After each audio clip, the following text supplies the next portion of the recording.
Fox Deportes. The Big Ten Network. Speed. Fuel TV. FoxSports.com. Fox Soccer. FSN. And Fox Sports. The greatest collection of sports properties in the world. We are Fox Sports!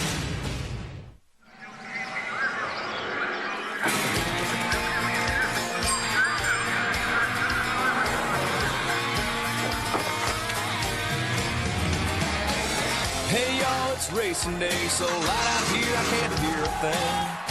Man, the fans are going wild. These drivers came to rock, and no place else but Fox knows how to do it NASCAR style. Boogity, boogity, boogity! Let's go racing, boys! Hey now, here we go, race day. Don't you be going slow. Keep that pedal down on the floor. Push it till the crowd can't take no more. Then hey, since the flag came down, be here to the last lap around. Worked all week, it's time to play. Gonna get a little bit sideways.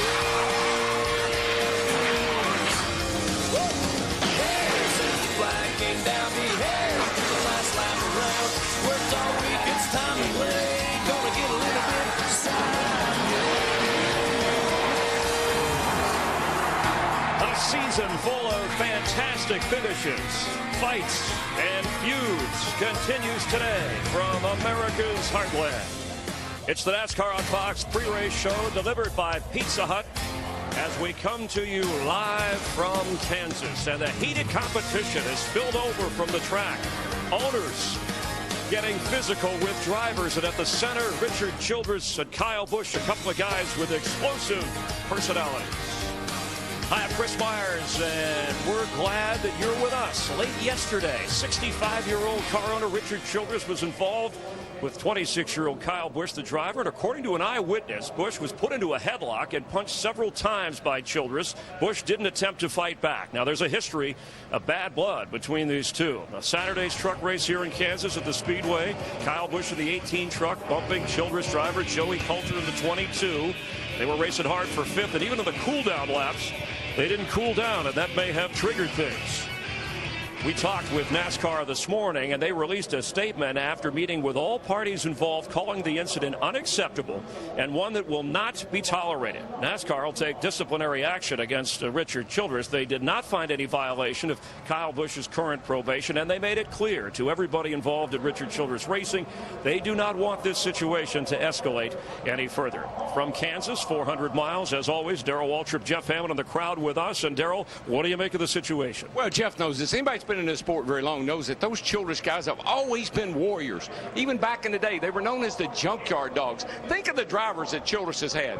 He had Dale Sr., for heaven's sake, and Kevin Harvick. These guys like to go out there and mix it up on the track, and they will get in your face if they do something you don't like. And the thing is, Darrell, don't forget, these guys have had history all the way back to Homestead last year, where they got together, and it kind of started a feud then. And just more recently at Darlington, don't forget, Kevin Harvick and Kyle Busch going at it at the end of that race, and Richard Childress sent word and let Kyle Busch know, you touch another piece of my equipment, I'm going to come and I'm going to whip you. Yesterday, it was a matter of principle. Kyle hit that 22 truck, and Richard said, enough's enough. He went down there, and he settled it. He settled it. Well, he stirred up trouble. What's the punishment going to be? What do you think it should be? I think it'd be pretty serious. You know, these drivers can get into it on the racetrack. We've seen that. They fined the guys for getting in trouble on pit road there at Darlington a couple of weeks ago. I think when an owner steps over the line, I think they might make an example out of him. Probably somewhere between $25,000 or $50,000, and he'll probably be put on probation. I mean, NASCAR's not going to put up with it. Richard Childress respectfully declined to comment on camera, but moments ago, Matt Yoakum caught up with Kyle Busch. Chris, even after 16 hours, the detail is still a little bit sketchy. Kyle, what exactly happened with the confrontation between yourself and Richard Childress?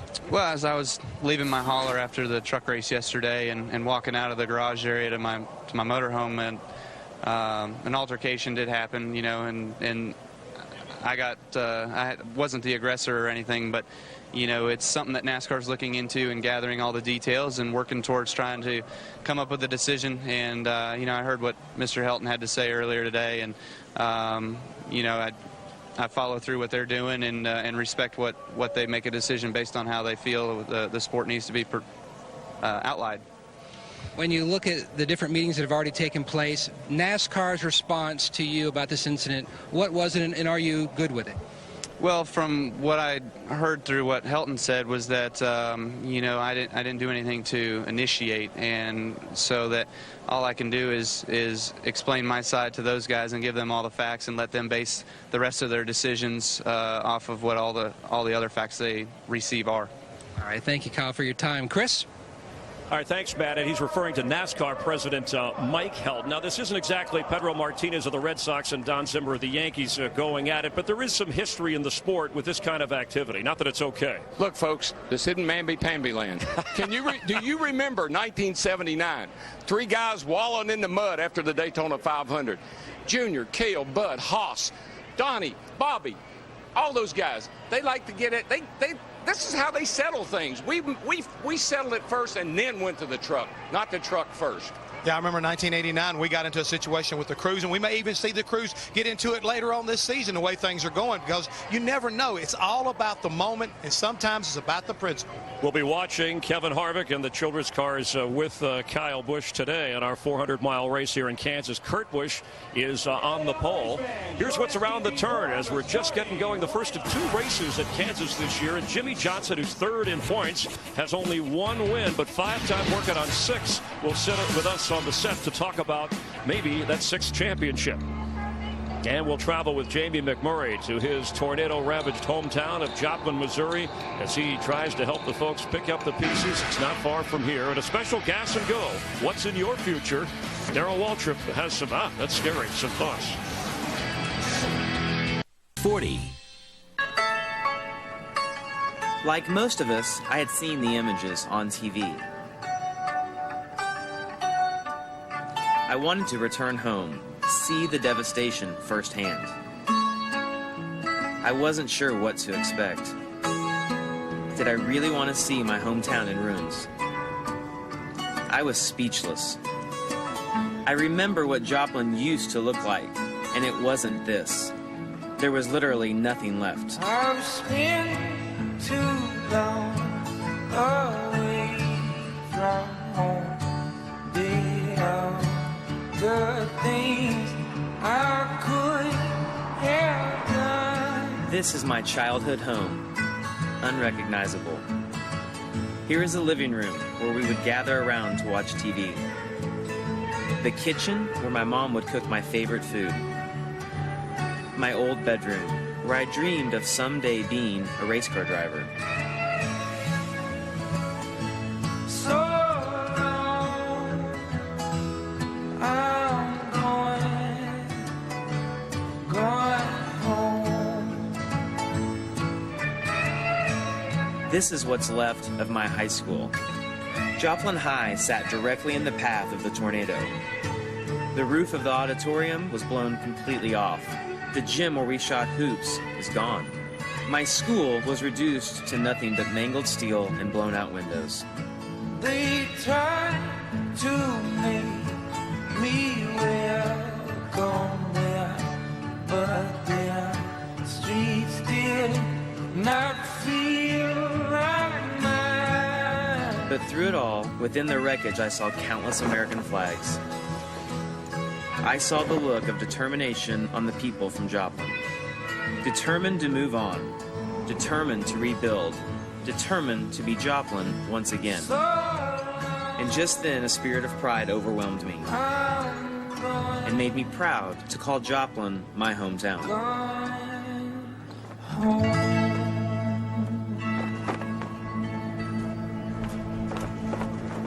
Some of the cars here, including Joey Logano's, along with Jamie McMurray's, proudly wearing the name of Joplin, Missouri. And if you want to help those across the country who have been impacted by tornadoes, please go to NASCAR.com/unites. You know, Chris, you can't say, I know how you feel, unless you've been there.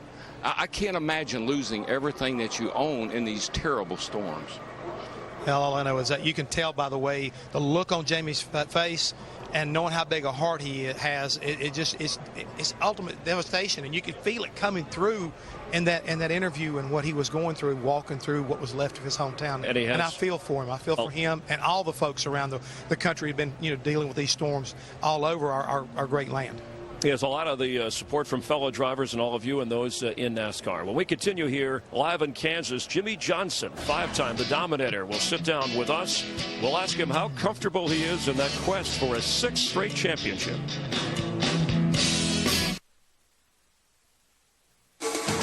NASCAR on Fox pre-race show is delivered by Pizza Hut. Don't wait for the last lap. Order now to get your favorite pizzas at low prices. An epic battle took place last week on NASCAR on Fox. Mayhem raged for over 600 miles. Victory was so close he could taste it when disaster struck. Junior is slowing down again. Out of thin air, a familiar foe appeared. The closer struck again.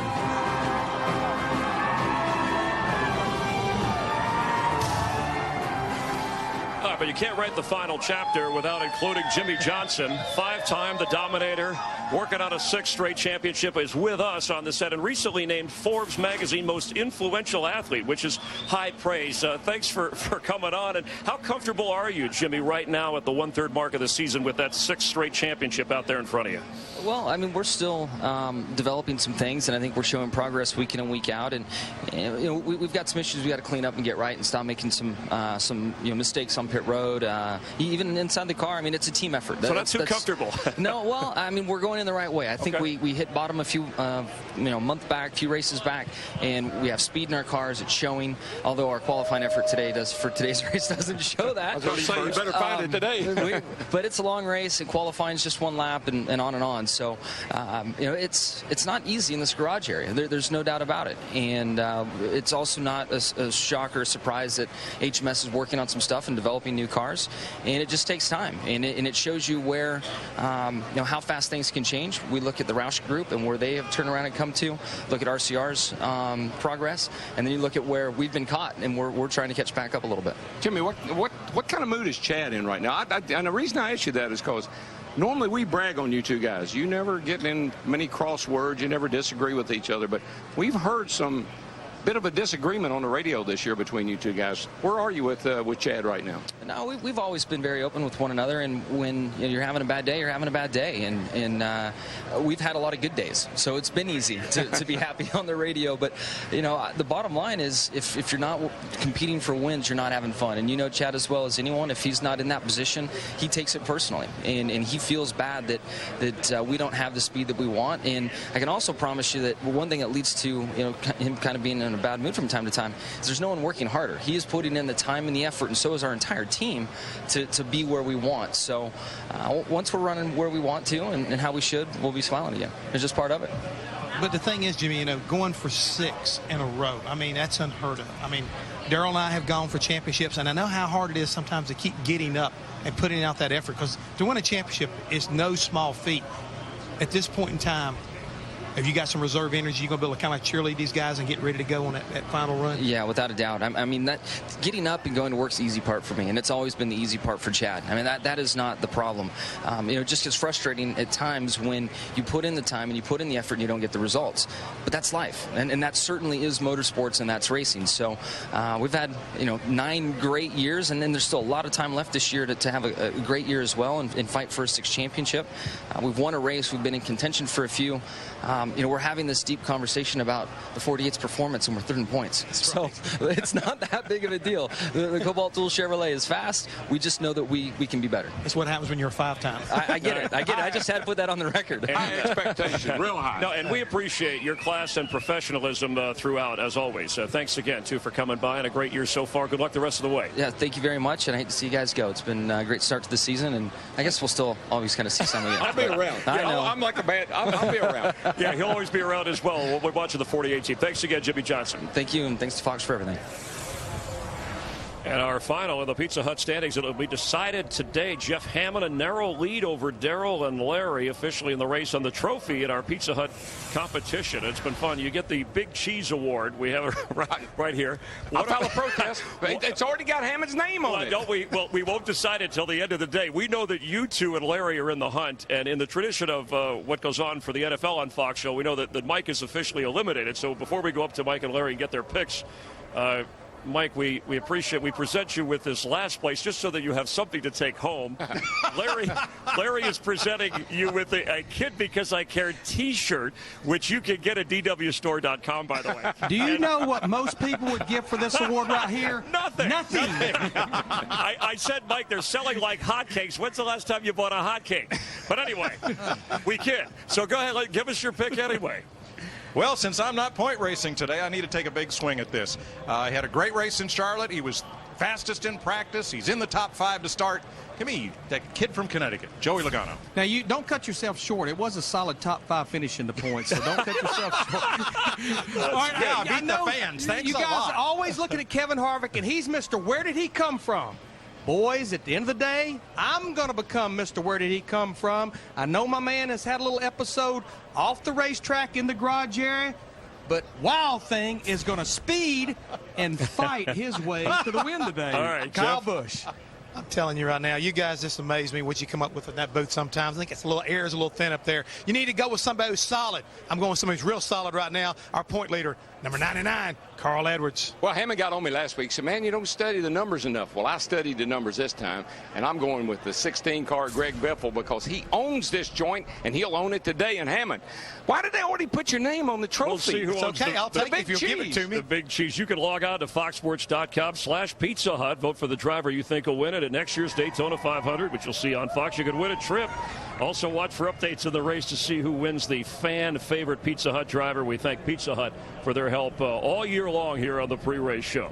Well, the 66 car of Michael McDowell is carrying the banner for Victory Junction Hole-in-the-Wall Camp.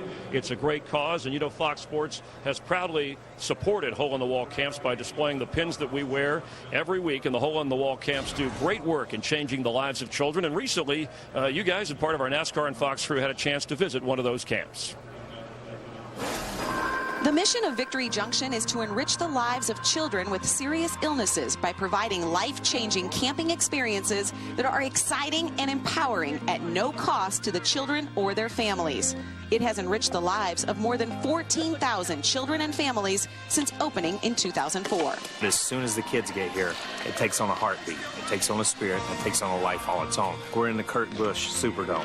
Michael Waltrip built the sports arena. Jimmy Johnson, Tony Stewart, Jeff Gordon. The Hendrick organization has the fuel stop. Right outside the door over there, Dale Jr. built an amphitheater. They help build the camp. What keeps the camp running are the guys that tune in on Sunday and the families that tune in on Sunday and watch us on TV and send a donation. That's a big part of it.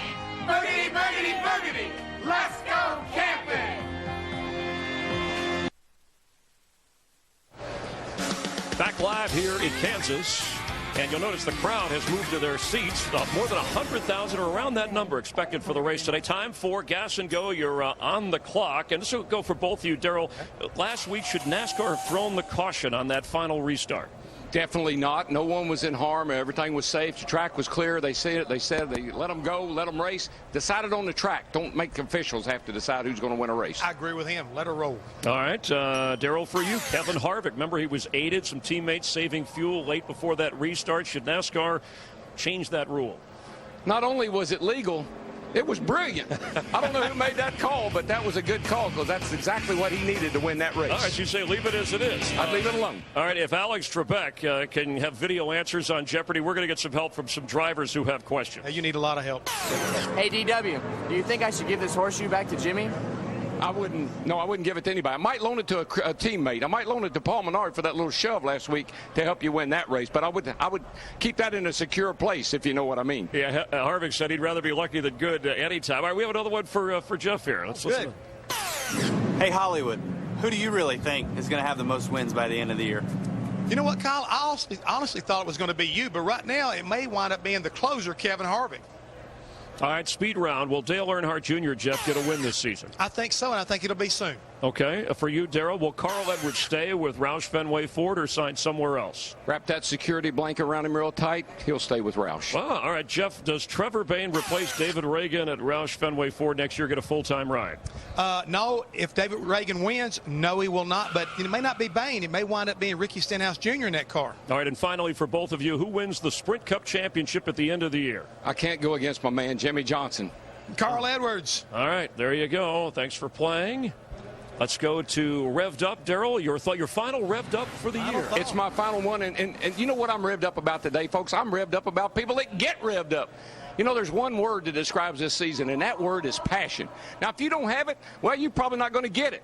The dictionary defines passion as a powerful emotion, but I define it better than that. Passion is NASCAR. You just take Richard Childress and Kyle Busch, the fight that they had. That's the latest example. And we're seeing more and more passion. Passion is the source of our finest moments. One person with passion is better than 42 others just riding around. If you say they might be, crazy, I say I don't care. You say they might be PO'd, I say they're passionate.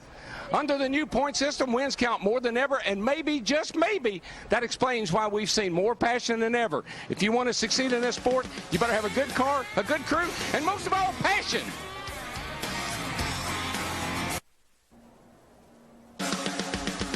Hope you're enjoying the NASCAR on Fox pre-race show delivered by Pizza Hut. Opening ceremonies take on special meaning here at Kansas Speedway. Let's head trackside. As the 28th Infantry Battalion, 4th Brigade Combat Team, 1st Infantry Division presents our nation's colors. Remain standing as Greg Parr from Grace United Community Ministry offers today's invocation. First, join us in a moment of silence for those affected by the devastating weather that hit America's heartland in the past several weeks.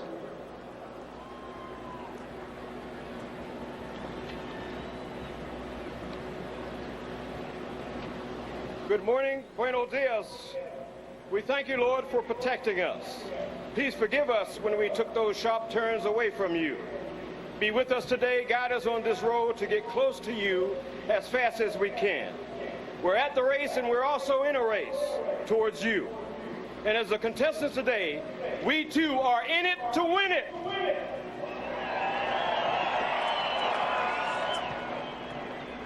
To honor our troops, please place your right hand over your heart as 17 Entertainment Quarterback Records recording artist Matt Gary performs our national anthem. Oh, say, can you see by the dawn's early light what so proudly we hailed at the twilight's last gleaming, whose broad stripes and bright stars through the perilous fight o'er the ramparts we watched were so gallantly streaming, and the rockets' red glare, the bombs bursting in air, gave proof through the night that our flag was still there.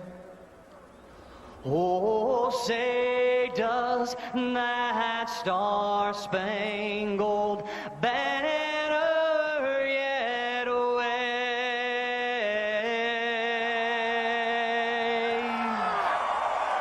o'er the land of the free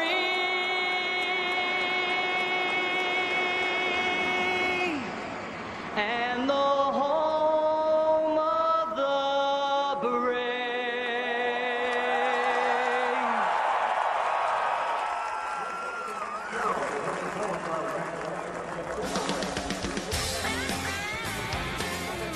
Can Dale Earnhardt Jr. close the deal today and get a win? Will Kyle Busch or somebody from Richard Childress Racing mix it up?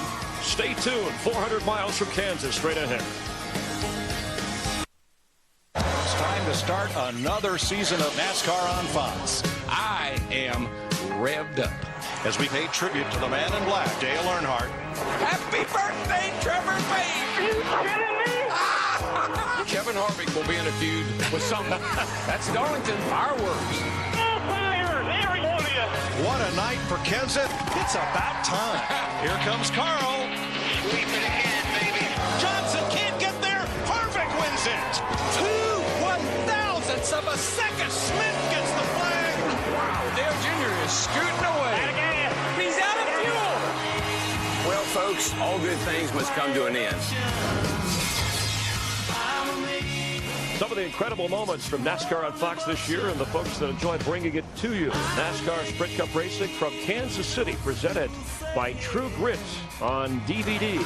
And the True Grit movie, I have a copy of, available on DVD and Blu-ray this Tuesday. And throughout the race, we're going to take a look back at some of the memorable True Grit moments from this season of NASCAR on Fox. Getting ready for 400 miles, 267 laps of True Grit racing. Let's head down to the track, a crowd of nearly 100,000 on hand to watch. All right, race fans, it's time for those most famous words in motorsports. Here to give the command, please welcome our Grand Marshal, NASCAR Hall of Famer and iconic STP driver, Richard Petty. Gentlemen, start your engines.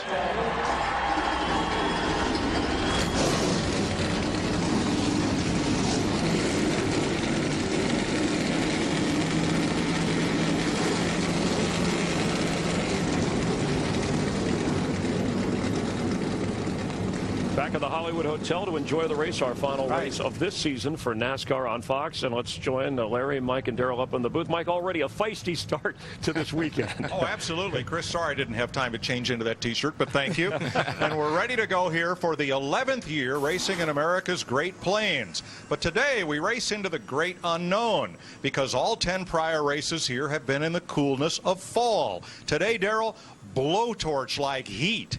This will be all different.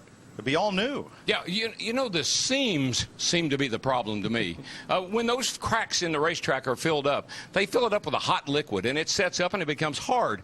We're here in the hot summertime. That liquid has turned into, pardon my expression, folks, but it's just a little on the snotty side, and these things are sliding all over the place. Well, Darrell, that's the unpredictable. Mike, you have the known, but the unknown. Let me tell you what the known is. You talked about the heat here. If you could look at our last few races of NASCAR on Fox, the relief was out there. We started in the day, we ended in the night. Today, there's no relief in sight. In fact, the hottest part of this race for the drivers and for this racetrack will be at the end. Everybody will be slipping and sliding. The driver that slips and slides the least amount will be the one down there celebrating in victory lane. That's right. The 5th driver to qualify yesterday won the pole, and yesterday's high temperature of 96 degrees occurred at 5 p.m. Get ready for a hot one in Kansas. And it's hey now, here we go. Gonna get a little bit sideways.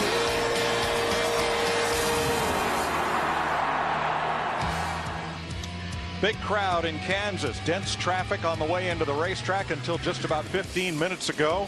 Everybody rushing to their seats for the wave of the green flag. Just a couple of pace laps away.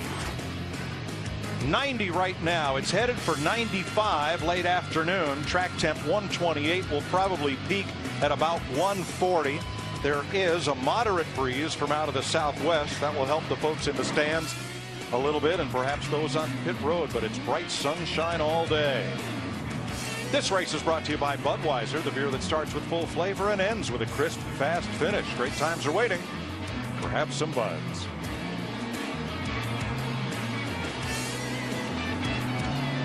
And here's today's True Grit on DVD starting lineup.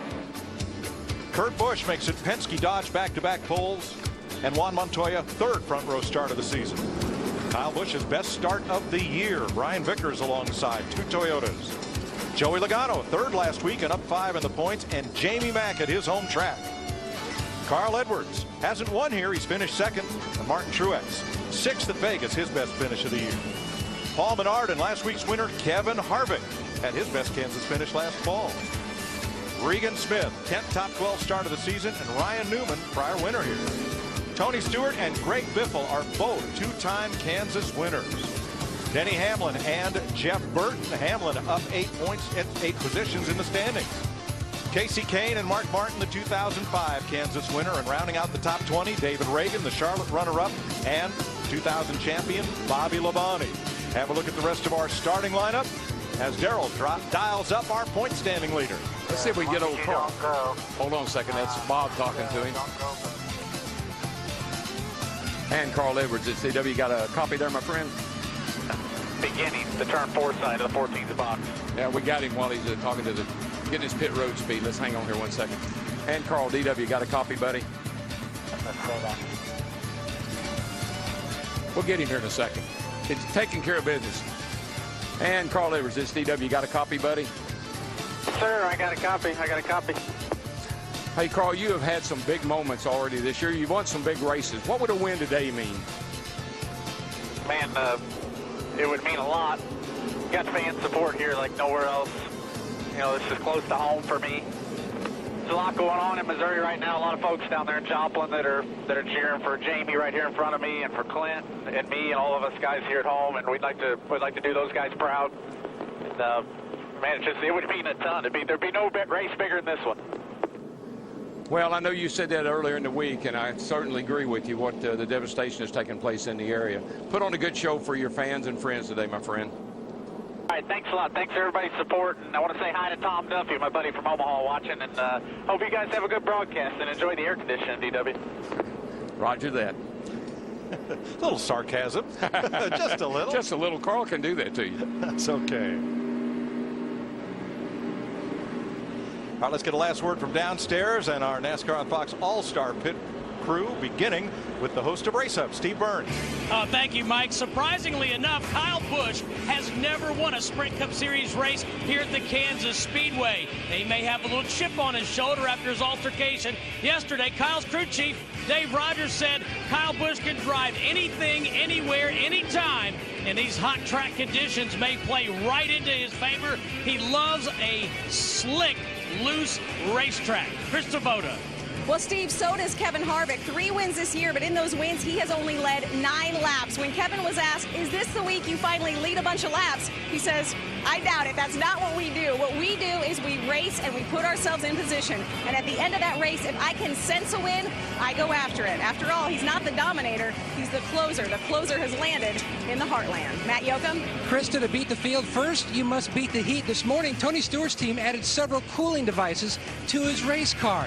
They added 2 blowers to direct outside air onto his feet and his body. And they added 2 NASA-type pieces of insulation to the floorboard to help dissipate the heat as much as possible. With it, it's still 300-plus degrees. Today, it's like racing with his Arctic Cat snowmobile suit sitting in a sauna. Keep an eye on the 14 today. Dick Berggren. Well, it's been almost 3 years since NASCAR's most popular driver has won in NASCAR's top division. Almost got one last week in Charlotte, but ran out of gas leading with the checkered flag in sight.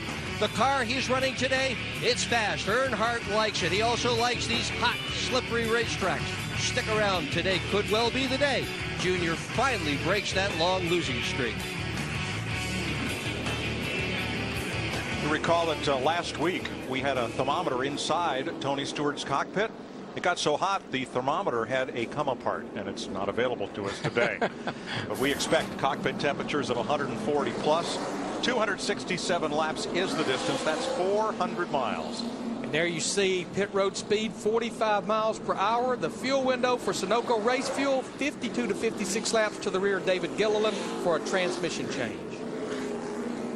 Kurt Busch has won his 13th pole in what's now the Sprint Cup Series, his 4th on a 1.5 mile racetrack. His prior best qualifying effort here was 7th. And he was the 5th driver to go out in qualifying, Darrell. Usually running faster in practice and going out later is of benefit. That was not the case here yesterday. Oh, no, that early going out early was as a matter of fact, some guys thought that a few of the drivers may have even sandbagged in practice to get an early draw and get out early.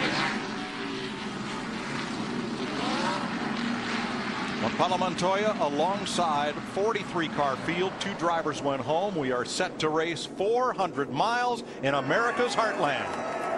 Well, I reckon this is a day that we would just have to expect the unexpected. What do you think? And the boys are coming down here, and the flagman is holding them. Be nice. The green flag's in the air. Boogity, boogity, boogity. See you in February, boys.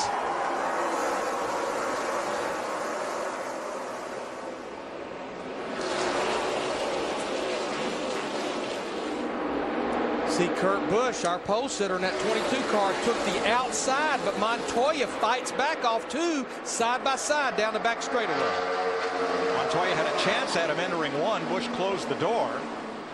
But Kurt Busch practiced most of the day in the high groove, and that's where he is, way high, coming off 4. He's almost into the wall there. We saw him spin off turn 4 in practice on Friday, getting up that high. Yeah, he was up above the black, which means there's no grip up there at that high up the racetrack. Lead change. Kyle Busch goes after Montoya on the bottom of turn number 2. He eases up the racetrack, but Montoya has the launch off the corner.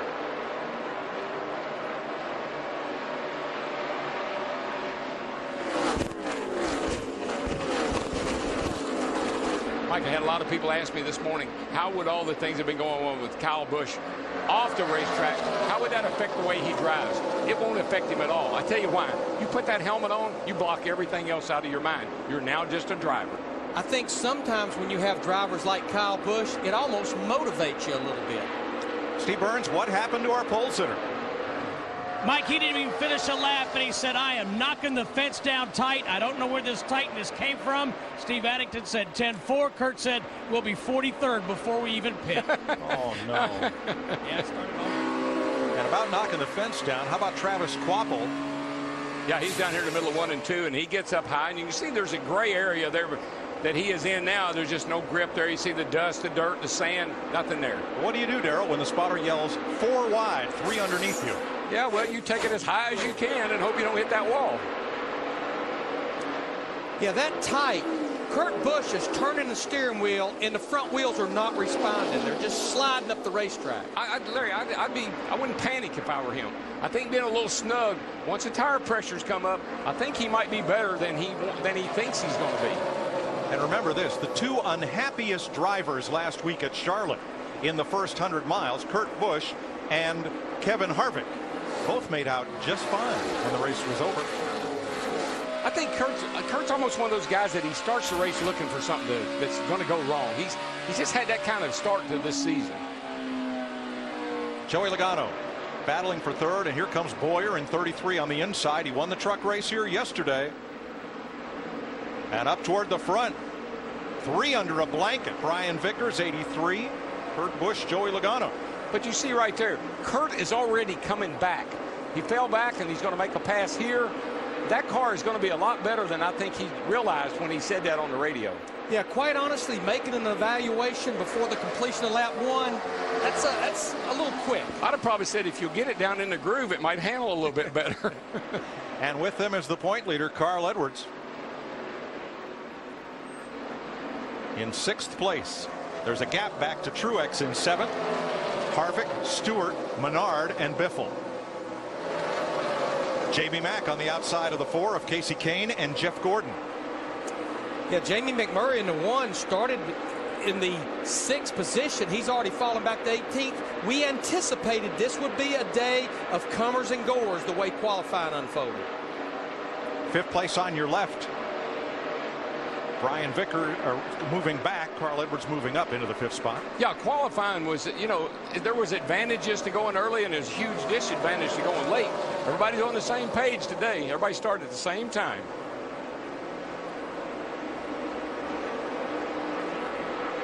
Jimmy Johnson up 7 spots from 31st to 24th, and Tony Stewart, who started 13th, 7th after passing Martin Truex. Well, if the theory holds true for Tony Stewart, this ought to be a Tony Stewart runaway day because he likes it when it gets hot and slick. Kyle Busch under pressure from Montoya. You want to see the 2 most aggressive drivers in NASCAR? You're looking at it. Now, you remember in practice when Montoya and McMurray were struggling a little bit, but I said I really liked the way Montoya's car looked like it was driving and handling. I think he had a car that was going to be good in the race. Again, he gets a great launch off turn number 2, Darrell. That seems to be his strong suit. Exit of turn 2 midway down the backstretch. Kyle's not going to make it easy. But I think what we're seeing here, I mean, you see how wide this groove is. You have 3 or 4 options of where to run the car. I think Kyle Busch's car drove good on the bottom until we got a few laps. And then it's like Montoya's car is prevailing by running that high groove. It's a lot of times as soon as the tire temps and the pressure build up a little bit, you have to start searching around for a place to run. You have to change your line a little bit. Kyle will figure it out, I'm sure. 6th place on the right, Stewart, Vickers. That battle continues. Some folks call this a cookie cutter track because it's another 1.5 miles, but to me, it looks a lot more like the 2-mile Michigan Speedway with shorter straightaways. Yeah, I mean, that back straightaway, it's very short. It's only 2,207 feet long. That's a short little straightaway down there. These turns are huge, and the track is so wide. Tri-oval, you can race down on the apron. A lot of room to move around here. 10 laps complete under green. Juan Pablo Montoya, Kyle Busch continue their battle for the lead.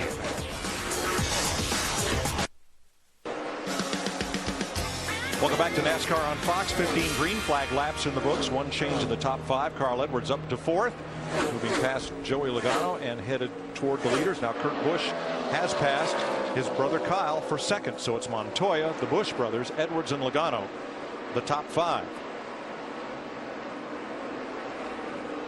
Let's go back in the field a bit to find Matt Kenseth in 9th. Kenseth started 21st. He's the biggest mover so far, ahead of Marcus Ambrose, Jimmy Johnson, David Gilliland.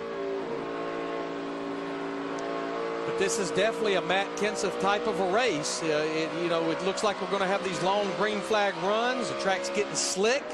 I've seen this a lot out of Matt Kenseth in that 17 car. Larry, just like the way these guys, I mean, here we are 20 laps into the race, and they're already, I mean, they're moving around, and they're trying to, 16 laps in the race, trying to find a spot where the car feels comfortable, like we heard Kyle Busch say in the opening there. And Steve, what's he say about his car now?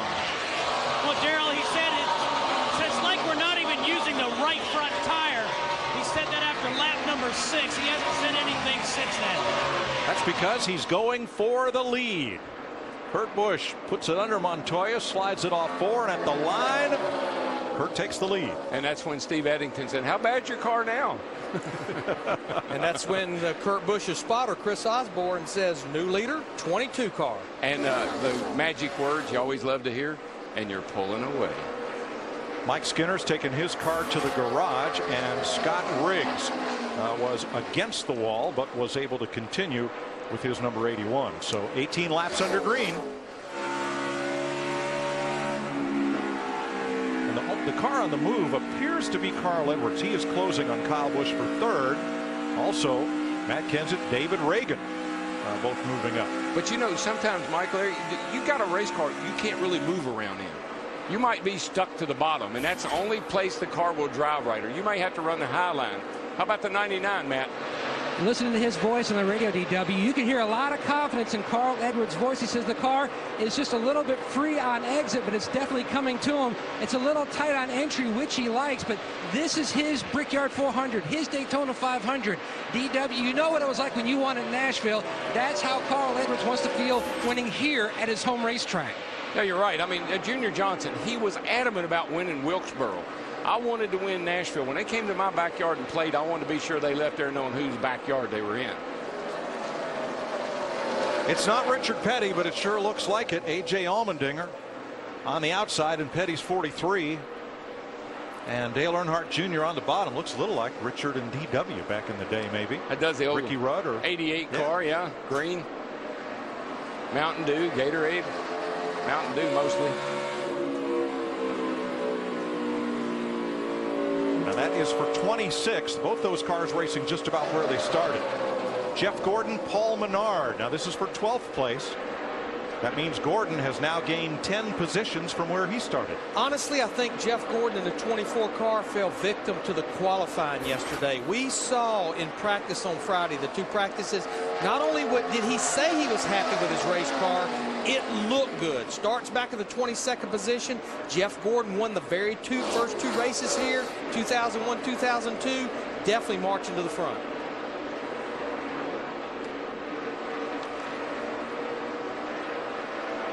Scott Riggs has gone to the garage, and Kurt Busch, the pole sitter, leads here for Roger Penske. The Double Deuce is making his move. Don't miss what happens next on NASCAR on Fox. NASCAR Sprint Cup Racing on Fox, presented by True Grit on DVD, is sponsored by Sprint, proud sponsor of the NASCAR Sprint Cup Series. By Coca-Cola, open a Coke and enjoy the race. And by True Grit, own it June 7th on Blu-ray and DVD. Throughout today's race, we'll look back at some of the memorable True Grit moments from this season of NASCAR on Fox, beginning at Daytona with Trevor Bayne's unlikely, improbable win for the storied Wood brothers. A great story, and maybe even a better story, is that once Bayne was taken out of the race car due to what is still an undiagnosed illness, the way he has handled himself going to the track, supporting Matt Kenseth in the Nationwide car, supporting Ricky Stenhouse, driving his car at Charlotte, being a cheerleader for those fellas. And he got back in the seat last night at Chicago, had a top 5 finish, and he returns to the Cup Series later this month. What a great young man. I've never met a kid that it's never been why me. I mean, you know, it's been I'll get through this. My faith will get me through this. He is a young man with a strong faith, I can tell you that. He'll always be a Daytona 500 champion, but he is a winner in life. And I just think the story of who he was driving for winning that Daytona 500 for the famed Wood brothers, that 21 car, I think that just wrapped the whole package together. Kurt Busch is your leader, 30 laps complete, and the pole sitter's been out front for 13 of them after bitterly complaining about his car in the first couple of laps. Marched his way back up front past Juan Pablo Montoya into the lead. Now Jimmie Johnson has also been marching forward. Matt? Just cracked the top 20, Mike, but his complaint about that 48 machine pretty much from the drop of the green, the car too loose. Now he said it's snap loose. A lot of conversation with he and Chad Knaus about their game plan until their first stop. Which quite honestly, next few laps of this track, if you're going to man up through it, buddy, you can do it.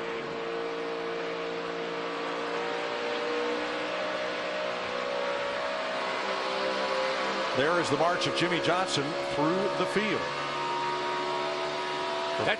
That's the Chad I know. I've heard some Chads on the radio, and I wasn't real sure it was Chad over the last few weeks, but that's the Chad I know. You can do it.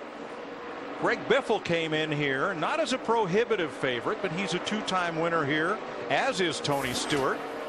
And Biffle very heavily touted in the garage and in social media to have a strong run here today.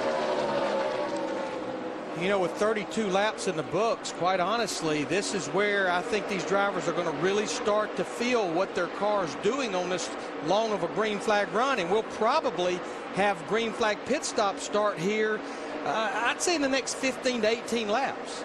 You know what our leader right now, Kurt Busch, you know what he proves to me? And I've lived this, so I know. He complained adamantly to this team about this car, about this team, about this situation I'm in. And a lot of people made fun of him and thought he was over the top. But you see what results? You see what's happened? You got to listen to the driver. I mean, a lot of times they whine and complain about little odds and ends. But if the car is that bad, this guy knows how to win races. He knows how to win championships. Listen to him and work on what he's complaining about.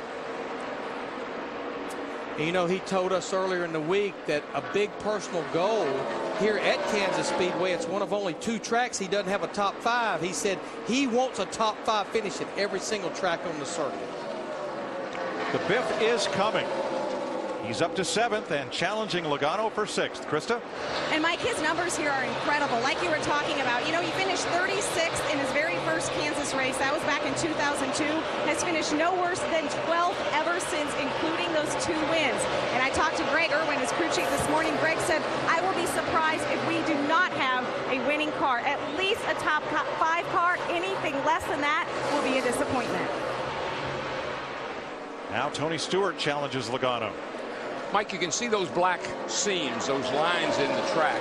And it doesn't bother you too much through the trouble here, obviously. But what these guys try to do, they try to straddle those. Or they try to get the line where the tires are not on top of them. Because you see them here. In the turns, that sealer that they put in those cracks, once it gets hot like it is today, the cars try to pull it up out of the crack.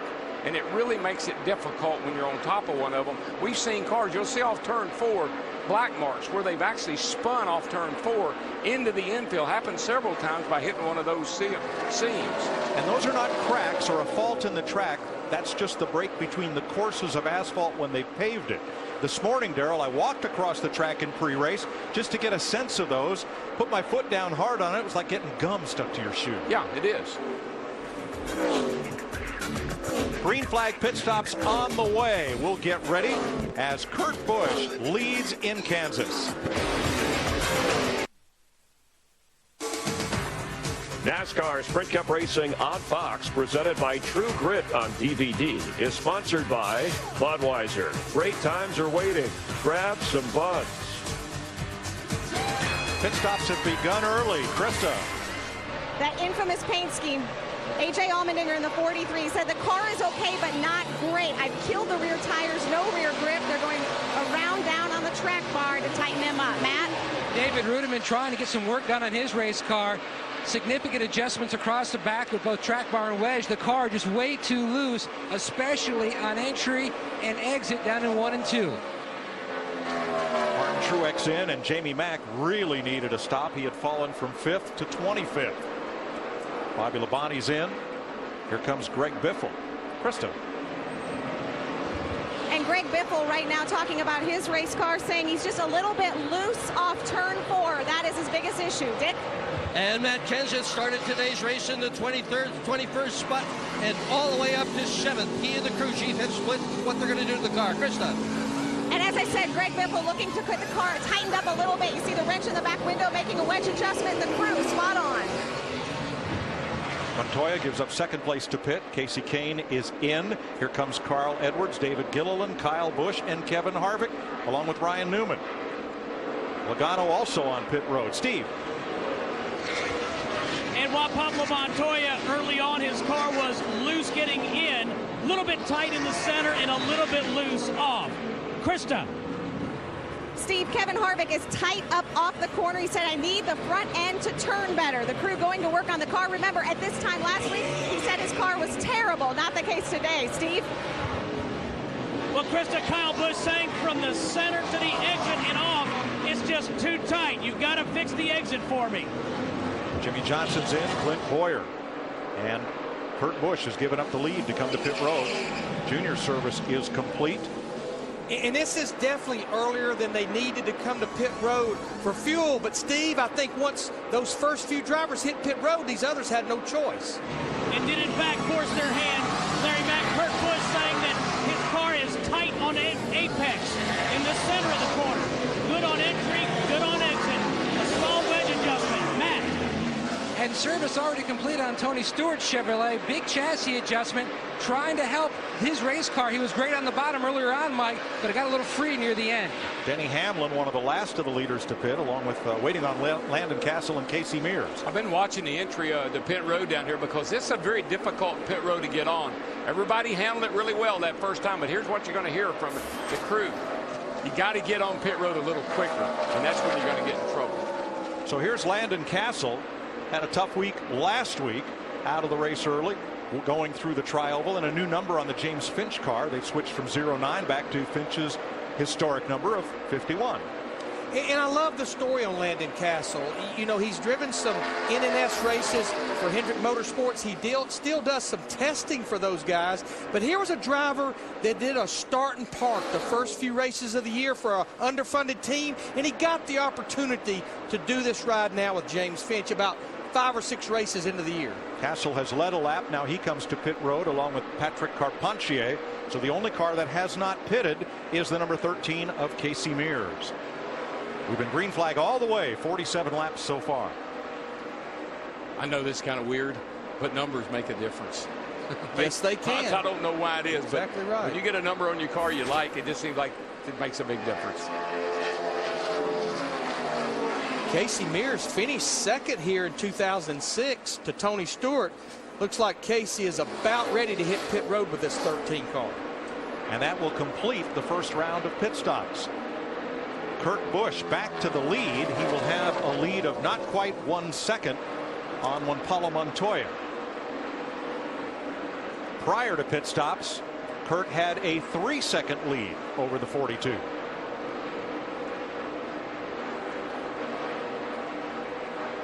In the garage, J.J. Yaley joins Michael McDowell and David Stremme, along with Scott Riggs and Joe Nemechek. Mike Skinner's been in and out of the garage several times. Third place, Ford versus Toyota. Carl Edwards on your left of the screen, and the 18 of Kyle Busch. Quite honestly, before we got to those green flag pit stops, it appeared to me that Carl Edwards in the 99 car, he was the fastest driver on the track. He was really moving that car around, Darrell. Looks like he'd really moved to the high side right before hitting pit road. That first time in, you know, you always worry about the driver says I'm loose, and sometimes the team will overreact. They'll tighten you up too much. You got to really know what that driver's talking about when you make adjustments to the car, because you can go from being a contender to a pretender if you go the wrong way on that first time in. Bobby Labonte in the 47, going to go one lap down, joining Landon Castle, David Gilliland, Dave Blaney, Casey Mears, Andy Lally, and Patrick Carpentier. You know, even though it was not pretty last week in the Coca-Cola 600 for Kurt Busch in his 22 car, I just think that top 5 finish did so much for their confidence and their momentum. I know we still got a long way to go, but looks like he's on his game right now. He is pulling away from Juan Pablo Montoya by 1.3 seconds. It is hot here. Even the brakes are hot in Kansas. Wow.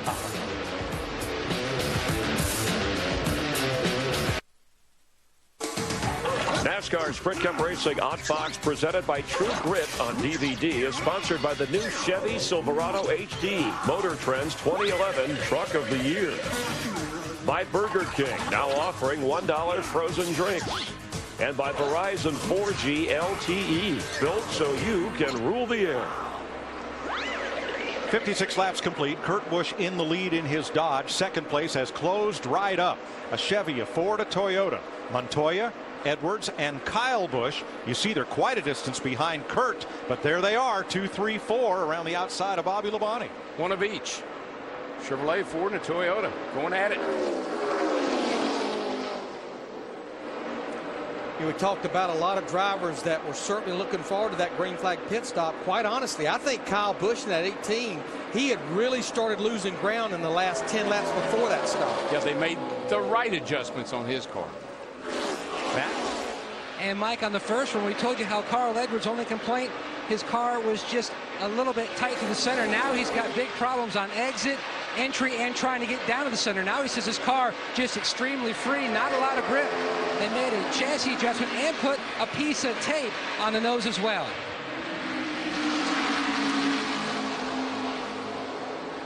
Working around Travis Kvapil. Montoya holding on to second. Now there's 2, 3, 4. A little further back, Kevin Harvick. Harvick came into the pit 7th. He is now 5th. Krista? Yeah, and remember how I said this time last week, he said his car was terrible. Now he's complaining about a terrible change. He said taking air out of both tires did not help my car, but that's not the only thing he's upset about.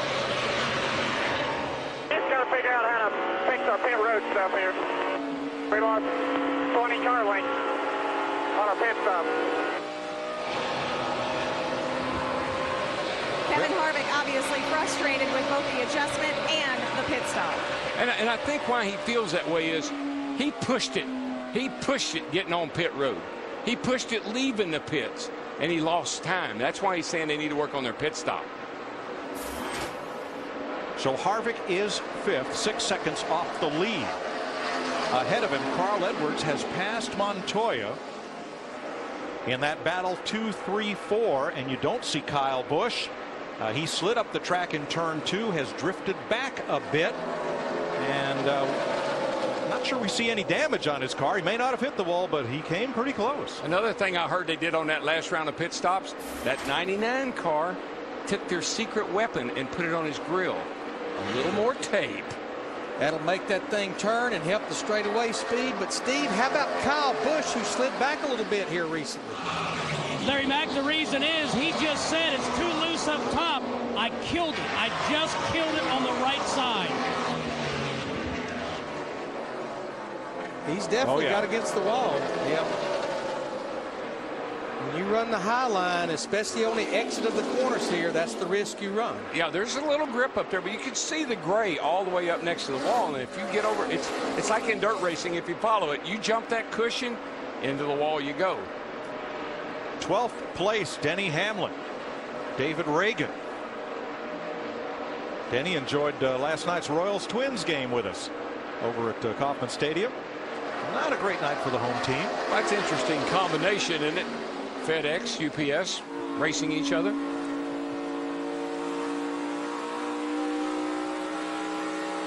riding with Denny Hamlin. We're here that he's complaining about his car will not turn, that the front wheels will not respond to him turning the steering wheel.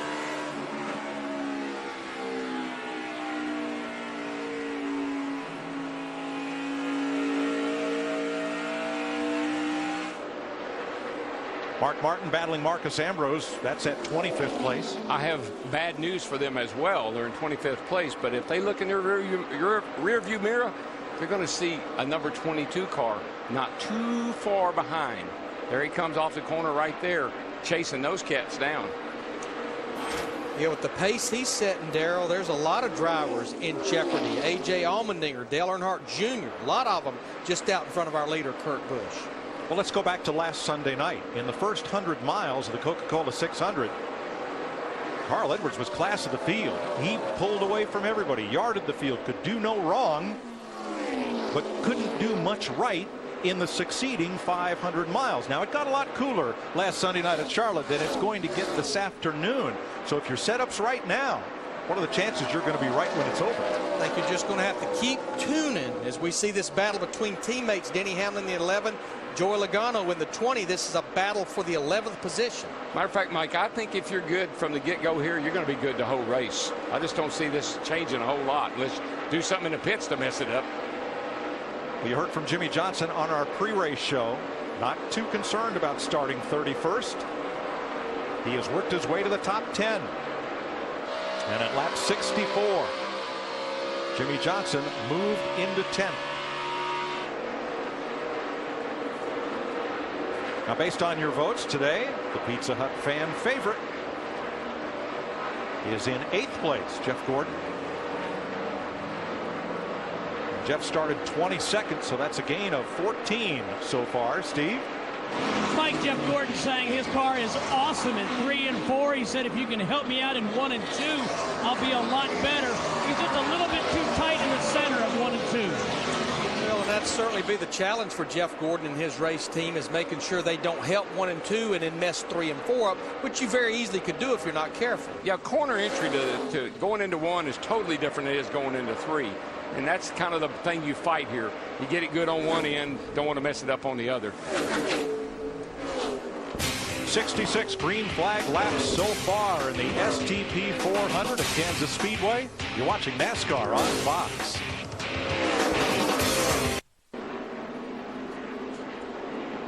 At 67 laps, the first caution of the day is out here in Kansas. Debris down in turns 1 and 2 puts us under the yellow flag.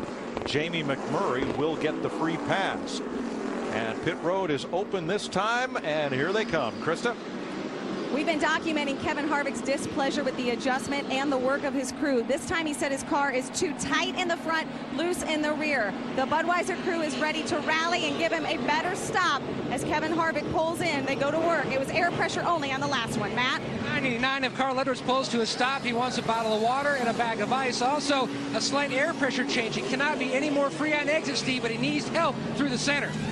Matt, Kurt Busch says it feels like the right front has unloaded. He said the rear of the car is freer. He's taking a little bit of air pressure out of the left front for Kurt Busch in the 22. 4 tires for him, 4 for Juan Pablo as well. And Busch is going to win the race off pit road from Carl Edwards, from his brother Kyle, and Kevin Harvick. A position A paid off, Larry. Yes, it did. Will every single week. First caution of the day in Kansas.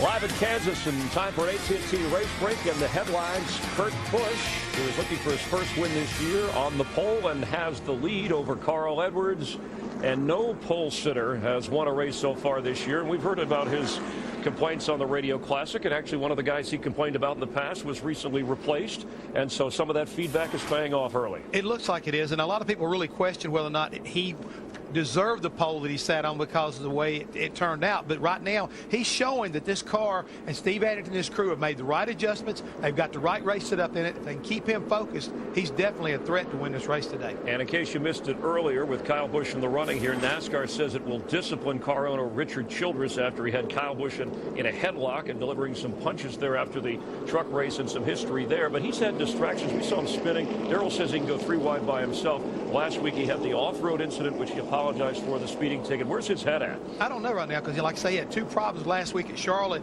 It eventually took him out of that race. Therefore, when you look at the last 5 races he's had on a 1.5-mile racetrack, Chris, his best finish was 16th at Texas. The rest of them were all 32nd and 38th. So, I mean, 1.5-mile racetracks have not really been his forte so far. He has led 7 laps today. Dale Earnhardt Jr. after a good run at the 600 last week in Charlotte. You're a little disappointed about the way his run's going so far. Well, I'm a little bit surprised. I thought they'd be a little bit stronger after coming out of Charlotte as good as they did, but I'm not going to panic.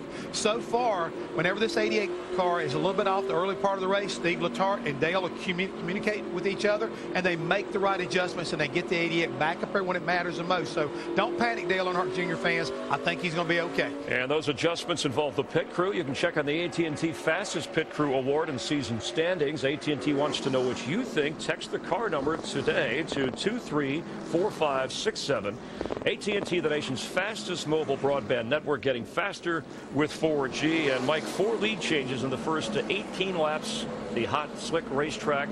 Keeping an eye on things. Let's rejoin Mike, Darrell, and Larry. Thanks, Chris. Since that time, it's been all Kurt Busch. 52 laps he has been out front. Everybody stopped, so we'll restart with at least 29 cars on the lead lap. That includes the free pass car, Jamie McMurray, and taking the wave around were Andy Lally, Casey Mears, and Patrick Carpentier. You're looking back through the first few rows for the restart. Kurt Busch, Carl Edwards, with Busch electing the inside of the front row. I love that. Look at this. Dodge, Ford, Toyota, Chevrolet, first 4 cars. Lights out on the pace car. We're ready to restart. Yeah, every driver pitted. Every driver took 4 tires. Not the type of a day and conditions you want to be gambling too much. Not yet, anyhow. First caution of the day, lap 68 to 72. Here we go. Edwards accelerating. Busch with him. Busch leads him to the line, and we're back under green. Well, that Carl did a nice job of timing that restart right there with Kurt. Now, Darrell, did you find it interesting our pole sitter Kurt Busch at the start of the race chose the outside, but on his first restart when he was the leader, he chose the inside? Yeah, I think the track was dirty on the start of the race there. Now it's got grip down low, and he knows those new tires will stick for a few laps.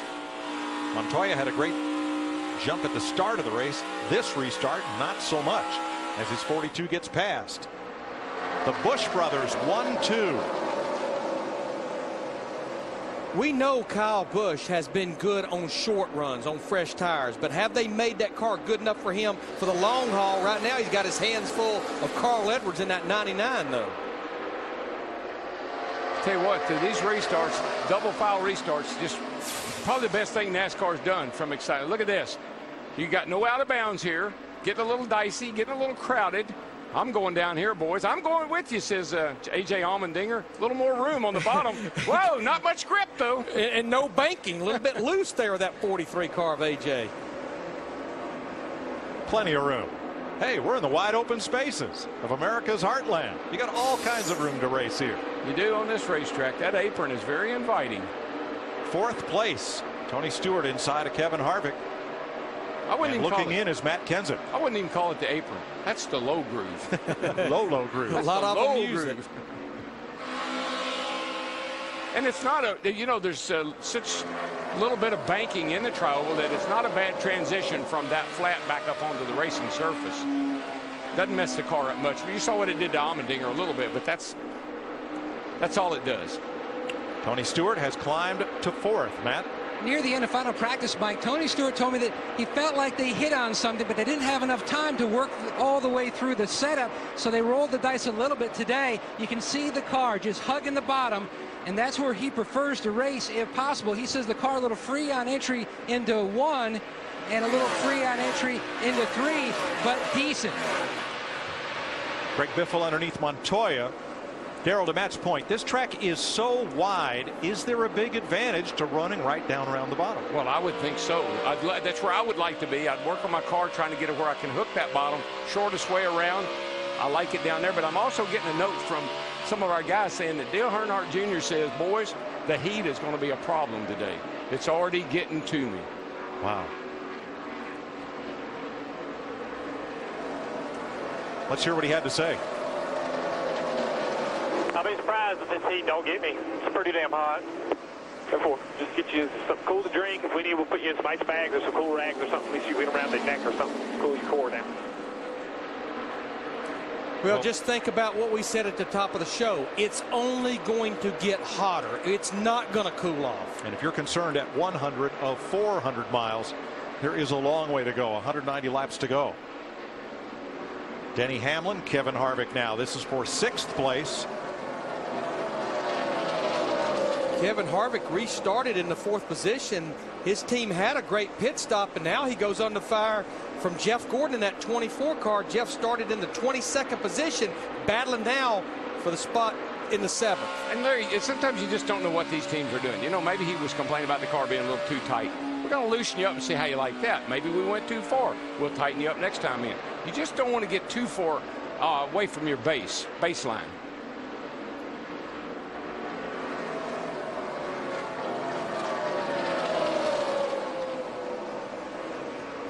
Now on the right of your screen, Paul Menard has come up to battle Montoya. Remember a week ago, Menard stepped on a piece of metal on his dock and got 20 stitches in his foot, but he's got the hammer down. How about Montoya, Steve? Juan's going the opposite way, Mike. He just said his car is really, really tight in the middle on the start, and he said, now I have a big chatter. At the front, 2nd place at stake. Darrell, if Kyle Busch used up his car with the right side in turn 2, everybody's going to be hitting it to improve it. I think he helped it. What was it Mike Dillon said that time at the Boyer raked the whole right side down his car? We wasn't buying it, but he said it'll be faster now. It's narrower. So maybe it made Kyle's car faster because it's narrower. He's under Edwards as they chase the older Busch brother, Kurt, for the lead. They're going to be 3 wide off the corner. Whoa! Almost. That 18 was hung out. He was down on the bottom, and the back end was stepping out. Nice try, buddy. Nice save. Well, all that does is bring Tony Stewart ever closer to the front trio. It's going to be a 4-way battle for the lead here in a minute. You know, Tony had a good couple of weeks at Charlotte, and I think they learned some things as we're watching this battle now back there with David Reagan in the 6 and Montoya in the 42. This is a battle just outside the top 10, but I honestly believe that we're getting to that time of season. We see it year in and year out that Tony Stewart is going to start coming to life. The tracks are getting slick. The weather's getting hot. Well, when you look at this racetrack, the guys that are pretty good here, Edwards, Stewart, you know, Gordon, he's up there in 7th. These are guys that have owned this joint, really, and Greg Biffle as well. And they're all in the top 10. Don't count out Matt Kenseth in 5th place, 1.9 seconds off the lead, Dick. He started in the 21st spot, Mike, and most of the gains have come from Kenseth himself, passing cars on the racetrack. On the last pit stop, the crew did its work, and they picked up a spot for him as well. Interesting to listen to Kenseth on the radio. His voice always calm, never agitated, never out of sorts, and he negotiates the changes he wants in the car on pit stops with veteran crew chief Jimmy Fennick. Fun to listen to him, fun to watch him. You know, racetracks are like golf courses. You know, once you play a course, you know where all the hazards are. Now, they might move the pins around a little bit, but you know the greens, you know the breaks, and that's kind of the way racetracks are. They may change conditions a little bit, but you know the hazards of this joint. Carl Edwards wants the lead, and the hazard was the moving one of Kurt Busch, but Edwards took the low groove to get by on the front straightaway. Seals the deal in the backstretch, and our point leader is in 1st place for the first time today. I don't think we'll have to worry about the heat getting to our buddy old cousin Carl. He loves the heat. Old Duck's paddling pretty hard too.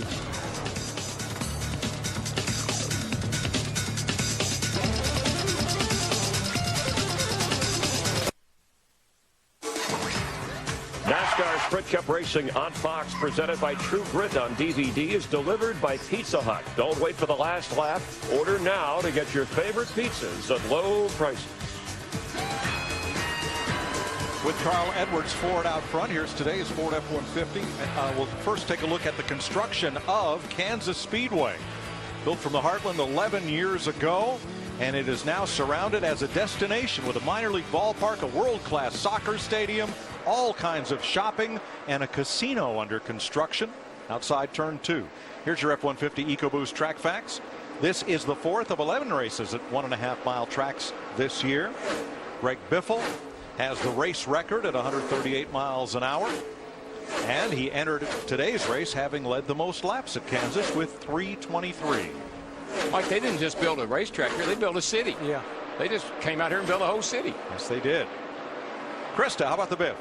Well, you know, we documented that Greg Biffle is so good at this track, but he has not been having a good day so far. After the first pit stop, he told his spotter, Joel Edmonds, I cannot run the top, bottom, or middle right now. I am having a hard time driving this car. He wanted 2 more rounds of wedge in the stop. That's what they gave him. He said, I am so loose, I cannot drive it. Well, it has helped. He is still loose in and off, but he is able to at least drive and handle the car much better than the first part of his day. Edwards leading. He started 7th, highest of the Roush Fenway Fords. They are all in the top dozen right now. Right now, though, Matt Kenseth in that 17, he's got his hands full of old Big Daddy Jeff Gordon in that 24 car. But what a difference a year has made for Roush Fenway with the 3 wins, 2 by Matt Kenseth there in the 17 car. You go back a year ago, they did not win a race in Sprint Cup until almost 2/3 of the way through the season at Pocono in August. Hey, you talked about Jeff Gordon. You know, how many times this year already have I heard him say he likes his car, likes the way it's driving, but he doesn't get to the victory. He doesn't get the victory circle. That just worries me. I've seen a number of races where I said, oh, he's just hanging around. He's just lurking back there. He'll make a charge at the end. They seem to get the car good, but don't know if they get it good enough to win or not. Well, he got it good enough to move past Matt Kenseth, as did Kevin Harvick. Kenseth has backed up. There he is in the high groove as Jimmy Johnson comes to the bottom, and now Johnson falls in line. But Kenseth has lost a couple of spots here in the last few laps. Pretty good looking at Jimmy's out his window here in this windshield here. Got a lot of wheel in it. You can see there he had to give it a little juke, keep it off the wall. That's not unusual right there. Always turning left down this D-shaped front trove. We can see a little wheels cut a little to the left. He jukes it a little getting in, hits a few bumps. Car's pretty steady right there, not doing a whole lot. Pretty nice up off the corner. This car's looking real comfortable. You see now he's down that short back straightaway. Just neutral to maybe a little tight getting in, about what you'd like to see. When he picks up the throttle, got to work the front tires a little bit. As you put the power down, you see that in the steering wheel action there. The car looks pretty comfortable. Pulling up on Travis Kvapil, the 38, who we're told has a broken sway bar impeding his progress. Let's check with Matt. Kansas, Mike, one of those racetracks, very tempting to overdrive the corner. Jimmy Johnson says if he floats the car in, it turns so well through the center, but if he tries to push it, then the car just wants to snap loose. He's tried to adjust the race car, not only with his line, but also by adjusting the brake bias inside the race car, trying to upend the balance a little bit to help his lap times. And we could see that, man, on the steering wheel thing there, that when he was going in the corner, the car looked fairly free. Wasn't doing a whole lot till he got it into the corner. So the steering wheel angle finder is definitely backing up what he's saying. Those little jukes you see on the wheel, that's usually when you hit a bump. You'll get a little action back into the steering wheel. And here's a nice little battle for 6th place. Kevin Harvick on the bottom, Jeff Gordon up top, Matt Kenseth trying to come back up and battle with them, and then Johnson. You know, if we look at Jeff Gordon in the 24 car there, in our 12 races of NASCAR on Fox, I think one of our themes has been win and you're in. Remember, Jeff Gordon got that win at Phoenix, the 2nd race of the year. He's sitting 16th in the points. He knows if he can win another race because of those wild card spots, 11th and 12th place, that'll be with drivers with the most wins. It's outside the top 10, but in the top 20, that he can possibly go ahead and lock himself into this chase. in 2011. It has added a whole different dynamic to racing this season.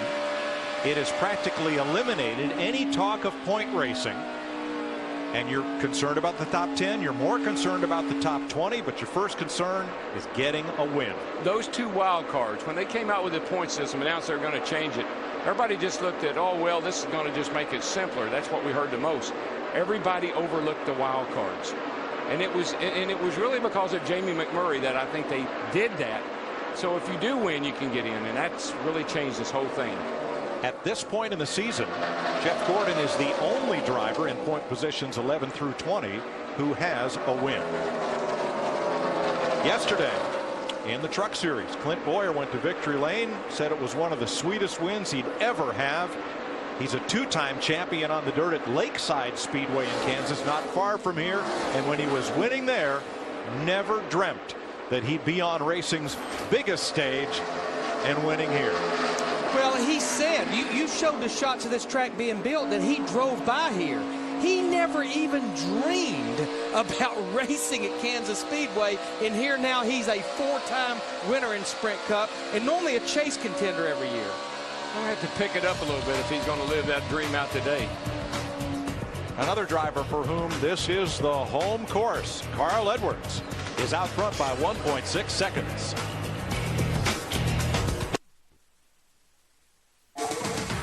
NASCAR Sprint Cup Racing on Fox, presented by True Grit on DVD, is sponsored by Lowe's. Choose 5% off every day when you use your Lowe's consumer credit card. By the all-new Focus from Ford, drive one. And by AT&T, rethink possible. Carl Edwards still leads by 1.8 seconds over Kurt Busch. Saw Joey Chitwood down in the media center earlier, reminding us that the Daytona 500 has a new date for the first time in its history. It'll be run at the tail end of President's Week, Sunday, February 26th. Tickets are on sale now for the Great American Race. Go to Daytona500.com for details, and we'll see you there. We know Trevor Bayne won that Daytona 500 back in February, but we're riding with a young man that was just that close to maybe getting his first Cup win in the Daytona 500. David Reagan, that last restart really messed him up. But Larry, they came in and got 4 tires and fuel, and I watched them. They started like 10th or 11th back in the pack. I said, well, they're not going to make much progress. Son of a gun if he didn't finish second. Carl Edwards is our leader. He's holding at about 1.7 seconds over Kurt Busch, but is all right with the 99, Matt? Mike, for the second run today, Carl has reported to Bob Osborne a slight vibration on the 99. He said he's going to baby it till their next pit stop. We are closing in on that next pit stop window. Every time I hear that out of Carl, it's been a left rear. A couple of times he's had to stop for left rear issues. Kyle Busch, Tony Stewart, who's been looking on the bottom for third place. Not this time. Yeah, Kyle Busch in the 18 was just able to keep it wound up from the center off. And this is a battle for 8th between Matt Kenseth in the 17 and 05 time Jimmy Johnson in that 48. After starting as far back in the field as he did, 48 has done a nice job of getting to the front, getting in the top 10. And Kenseth, too, has come from 21st. Dick? But the car has gone loose on Matt Kenseth. They'll fix it on the next pit stop, Mike. Yeah, we talk about Jimmy Johnson starting back in 31st. In fact, we got 4 drivers running 7th through 10th that started outside the top 20 with only the aid of 1 caution in these first 109 laps. And again, I think we all knew that based on the way qualifying went down, that was a good chance that could happen. Stewart keeps trying different lines on Kyle Busch. How about the third place car, Steve? Here's the update, Mike. He says it's snug in the center of 3 and 4. Really good down in turn 2. He said, I need to pick up the throttle sooner. I like how it is right now, but I wish I was out front to feel how the car feels with clean air. Well, in the next 5 laps, I think we're going to be seeing drivers hit pit road. And they all will be hitting because there's a caution. Debris in turn 4 puts us under caution for the second time today at lap 111. I'd like to know how it feels when I'm out, if I were out front. There's nobody, I never quite understand that. There's nobody around him. Oh, there's a someone got rid of one of their Gatorade water bottle. bottles. Yeah. But there's no one around you. I mean, what would be the difference if you're running first or 31st if there's no one around you? I never quite understand that thinking. Maybe it's just wishing you were out front. Oh, that part is only good. The good side. That's always better. All right. At the time of the caution, we had 28 cars on the lead lap. And Landon Castle will get the free pass. He's the first car, 1 lap down. What's going to happen on these pit stops, Dick? Well, that's what Matt Kenseth and his crew chief Jimmy Fennig are trying to decide, Mike, right now. He said, Kenseth says that the nose is bouncing off the racetrack. It's making the back end of the car loose. They really don't know how to fix it. Krista. The problem for Kevin Harvick is that he's so tight the first 7 to 8 laps of the run, then gets loose. Steve. Krista, Kurt Busch in the 22 saying it's still tight in the middle, rolling through the apex. They're going to make some air pressure adjustments, Matt. Carl Edwards said his car was really good on both ends of the racetrack in the center. He needs a little help on exit. The car was a tick free on the short run. All right, reach for that volume control as pit road is open at lap 112. We'll give you a little NASCAR on Fox. Pit road, crank it up.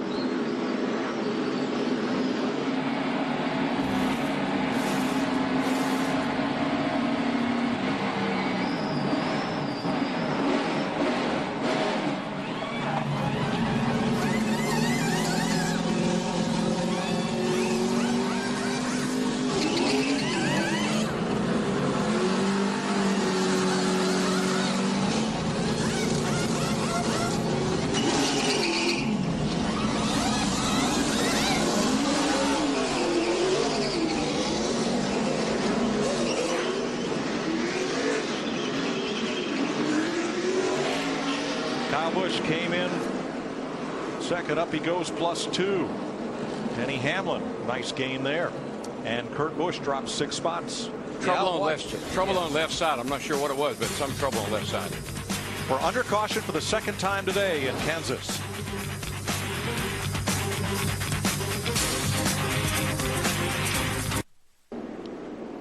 Go. Get out there, buddy. Get out there. Block him if you got to. Oh, yeah.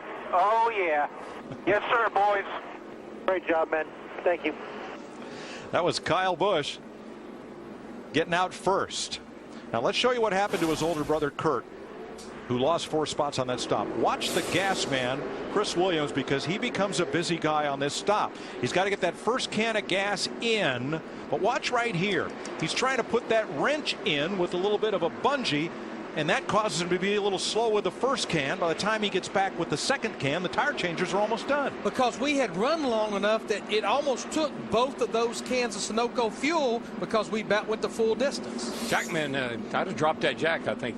Make him go, let him go. There's the difference right there. 4 seconds difference in the pit stop alone. Pace car is in. Kyle Busch, Carl Edwards at the front of the pack. There was an irregularity with the right rear tire on Carl's car. That may have been the vibration he was feeling. He's got a new set of Goodyears on now, and we are back under green, starting lap 116. I believe this is the defining moment for that 22 car. If he can keep his composure and get back up there. We know he has a fast car. He just doesn't want that pit stop to take him out of this race. Stewart Edwards side by side for third. Harvick in the 29 with them. Matt? Mike, also an irregularity on the left front of Carl Edwards' car as well. 2 sections where there was about an inch of rubber just gouged out on the shoulder. So interesting wear patterns on the 99. For the lead. Kyle Busch gets passed by his Joe Gibbs Toyota teammate Denny Hamlin. Denny Hamlin started back in the 15th position. Denny Hamlin's crew gave him a pretty good pit stop that picked up some spots a while ago on that caution. I think he's still got that carburetor on there from last week there. I think he's got some giddy up.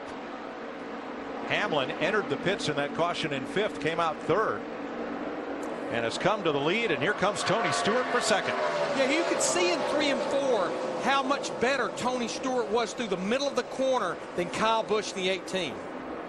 You can see it right there again. It's like he's picking the throttle up, and he's able to stay in it longer than Kyle Busch.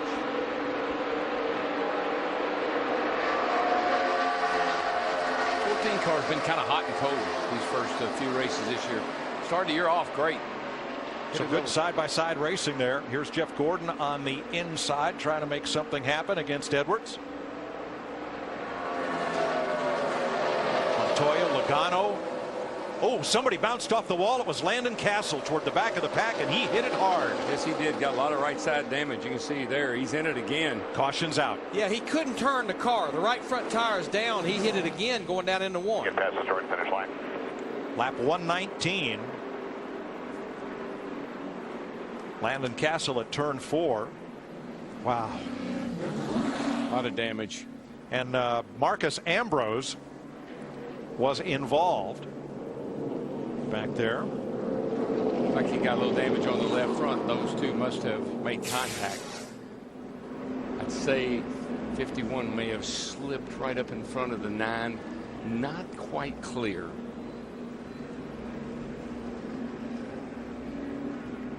Yeah, there's where Ambrose and the 9 got the damage, and boy, it just turned the 51 of Castle right into the wall. Right front first, you can see it all tucked in there, and that's why he couldn't turn the car, and he goes right back into the wall. That was a lot of hard contact. You'll see the car just go dead straight there.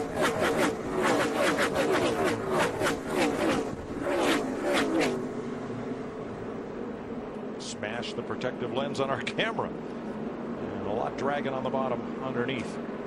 Landon Castle's Chevrolet, our Fox Exmo. But they'll try to get him back out there. They have to do more and change the tires. I can tell them that. We had only run 5 laps since they were last on pit road. I think with this many drivers on the lead lap, we'll see guys at the back like maybe Newman, Vickers, McMurray come to pit road, but I think our guys at the front will definitely stay out. There are only 2 cars 1 lap down, Bobby Labonte and David Gilliland. Labonte receives the free pass and will be back on the lead lap for the restart. Most of the lead lap cars stay out. Everybody so far as Denny Hamlin leads in Kansas.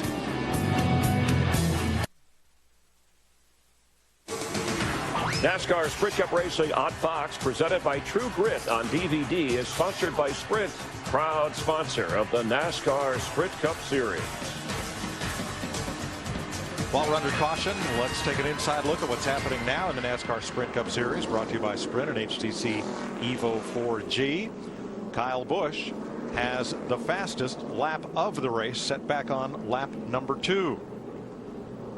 And most laps led today, that would be his older brother Kurt. 64 laps, the most since the last race that he won back in Charlotte. Now, we've talked about one of the fueling issues on Kurt Busch's car, multitasking. Steve Burns has more. Yeah, Mike, you guys showed the gas man, Chris Williams, trying to make a wedge adjustment and get a second can of gas in as we watched the replay. But we found out one of the big issues, something we've been following all year on NASCAR on Fox, is they are having trouble with the fueling system itself. There you see Chris Williams engage the gas can. There is some kind of an impediment for them to get the car full, and it is not full as Kurt Busch is back out on the racetrack. And keep in mind, it's 95 degrees down there, and those fellows are wearing triple layer fire suits and a helmet while they try to do their job over the wall. It's shocking, though, that it's not full, because, I mean, as long as they stayed hooked up, you would have thought they'd got the fuel. And I saw bubbles coming up, but I guess not. Yeah, it'll probably force him to start short pitting, which I think we saw a lot of drivers short pit the first set of green flag. I don't think that's a bad thing. Do you, Larry? Denny Hamlin's Toyota leading. Most of the leaders did not stop. Everybody back through 21st place stayed out on the racetrack. Sponsifier's back for 2011. This year the winning designer gets a personal visit from their favorite driver. So go online for all new ways to create, customize, and share your designs. You know, so much focus was put, and rightly so, at the end of that race last week at Charlotte with Dale Earnhardt Jr. running out of fuel coming to the checkered flag. Denny Hamlin in this 11 was running second and ran out of fuel at almost the same time. Talked to Mike Ford, his crew chief, said they were very encouraged, though, by how well they ran the entire weekend at Charlotte.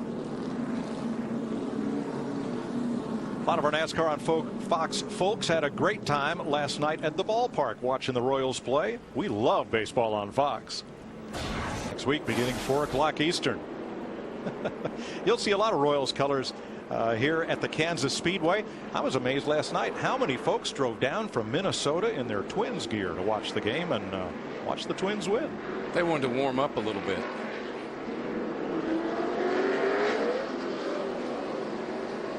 Let's hear from the 15th place driver, Dale Earnhardt Jr., about his pit stops. Hey, man. Steve. Yo. Car ain't too bad, buddy. Yeah, man, we're getting there now. We're getting there. Not even halfway yet. We're getting there pretty good, so it should be fun. Yeah. Pretty good car. And, you know, that kind of follows up on what Hammond, I think, said earlier. They almost went a lap down off that first caution, caught back up. Steve made some great adjustments, and here they are. They're creeping toward the front. Dick Bergman. Dick? Today's race. And Junior was pretty much stuck in traffic. It's been very difficult to pass cars here. This is a tough racetrack. It's very slick out there. But as in the last practice on Friday afternoon, when Junior was thrilled with his car, you just heard, he's very pleased with the car this afternoon as well. He's got a shot to pick some more off and enough time to get up to the front and maybe win this thing. Thanks, Dick. We're closing in on halfway here in Kansas. Here's a True Grit race summary. Denny Hamlin is the 7th different driver to lead this race. 10 lead changes among the 29 cars on the lead lap. This is our 3rd caution for a total of 14 laps. I want to give a shout out to Bill Allman. He's a longtime former Junior Johnson employee. He died this past week. I want to say prayers and thoughts with his family. Bill built the greatest cylinder heads in the world when I drove for Junior, and he passed this past week. So just thoughts and prayers with the family. Thanks, Darrell, and a hello from all of us at Fox to Marvin Cale, one of our field technical managers for NASCAR on Fox. Came here to Kansas and was transported early in the weekend to a local hospital, is resting, and hopefully is watching the race today. Marv, we miss you. They are still picking up debris in different areas of the racetrack. So we'll take a break. Denny Hamlin in the lead under caution. Denny Hamlin is the 7th different leader of this race. The first 20 cars did not pit under this caution, so their fuel load and tires have 8 more laps on them than the rest of the cars on the lead lap as we get set to go back to green after 126 laps. Green flag. Hamlin, his teammate Kyle Busch trying to help him along to turn 1. Looked like a little Daytona Talladega pushing going on there between the two teammates. And here comes Stewart on the outside to 2nd.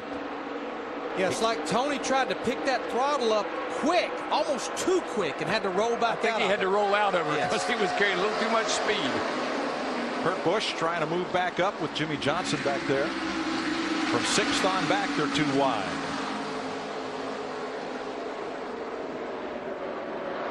Hamlin, Stewart, Busch, Gordon, Harvick, and Kurt Busch. Single file now with Carl Edwards, Jimmy Johnson, Matt Kenseth, and David Reagan, the top 10.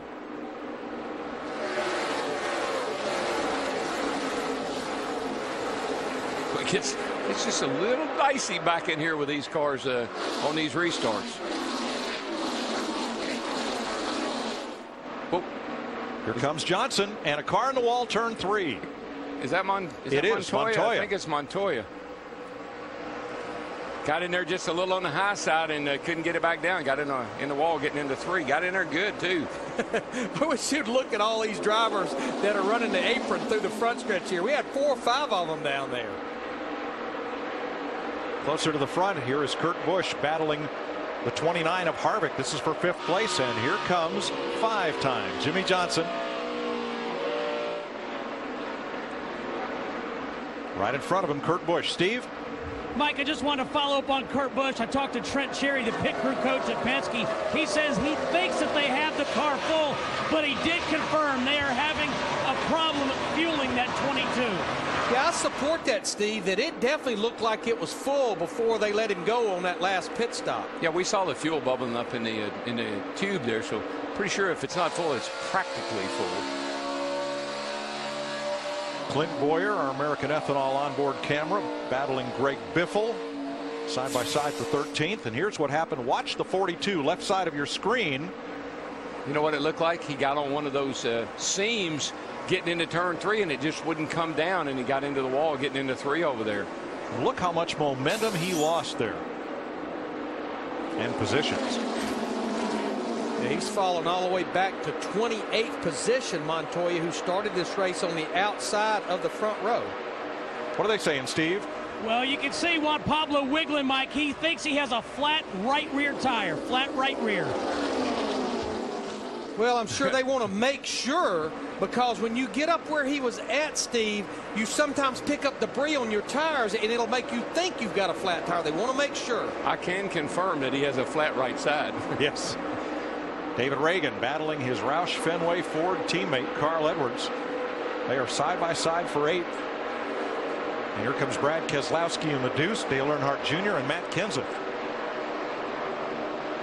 But this has been classic Dale Earnhardt Jr. all year long, and this is what he was missing as he falls to under the gun of Matt Kenseth in the 17. This is what he's been missing for the last few years, is making the car better as you get into the race. Here's a guy, you know, I was really interested to see how Kurt Busch was going to handle those issues in the pit. If that was going to be the blow up that, you know, he'd lose his focus. He hasn't. He is fighting back, and he's got a great race car today, Larry. It just can't give up that many spots on pit road that many times, more times for sure. He emphasized in his post-pole winning press conference, we win as a team, we lose as a team, we are all together on this. No, you know, talking to his guys, they all support him. I think that maybe they're all feeling the same frustration he was. He's just the spokesman for the group. Johnson 5th, Busch 6th. And teammates have been racing each other pretty hard here. But look at David Reagan in that 6 car. And Darrell, I know he was a part of y'all's gas and go questions in the pre-race. And I just don't see, I know there may be some sponsorship situation for 2012. I could not imagine with Jack Roush paying the price with this young man as long as he has. Now he's starting to see the fruits of the labor with this young man. He's got too much invested. Can't turn back now. And I totally feel like he's knocking on the door of that first career Sprint Cup Series win. Tony Stewart tracking Denny Hamlin off turn number 4. And Stewart's been right there. He's in no rush to lead, it appears. Stewart has won more races in June, July, and August than in all the other months of the season combined. Pretty interesting paint job. Yeah. That, what is that, a big peach on the hood? It's an orange. Orange, big orange. With a big bullet hole in it. Oh, he ought to be from Tennessee then. Big orange. The Glades is the TV show he's promoting on the hood of his car. Actually, Tony made a cameo appearance. Said it's the first acting he's ever done outside of commercials. Matt? Many of the crew members from that show are down here in his pit watching Stewart, hoping to see him go to victory lane.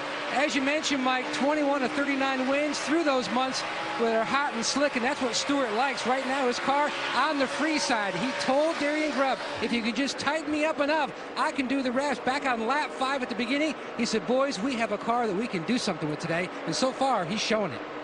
Next Wednesday in Rossburg, Ohio, Tony Stewart's Eldora Speedway will have their great charity race, Prelude to the Dream.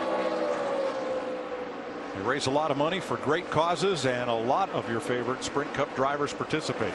Actually, it's just jaw-dropping to watch our guys race on dirt. Denny Hamlin, the leader by 2 car lengths over Tony Stewart. Can anything slow down Denny Hamlin? Find out only on NASCAR on Fox. Side by side for the lead. Just past halfway in Kansas, Tony Stewart takes it to Denny Hamlin and puts the 14 out front for the first time this afternoon. Tony sailed that thing off into one. I mean, he was on the gas. We've had 10 races at Kansas, and in 5 of those 10 years, the winner did not lead the race until after halfway. Tony has won this race twice, two completely different scenarios, by having a great race car on one race and fuel mileage on the other. Behind Stewart and Hamlin, just 1 second back. There is your Pizza Hut fan favorite today by your vote, Jeff Gordon. Is Hendrick Chevrolet pretty much holding even with the 2 leaders, and they have a big gap on 4th place Jimmie Johnson. I like Jeff Gordon. I really like where he is. I just keep those words keep ringing in my ears from practice. I like my car. Right. There you see it's 3 seconds behind Gordon to Jimmie Johnson, Kyle and Kurt Busch.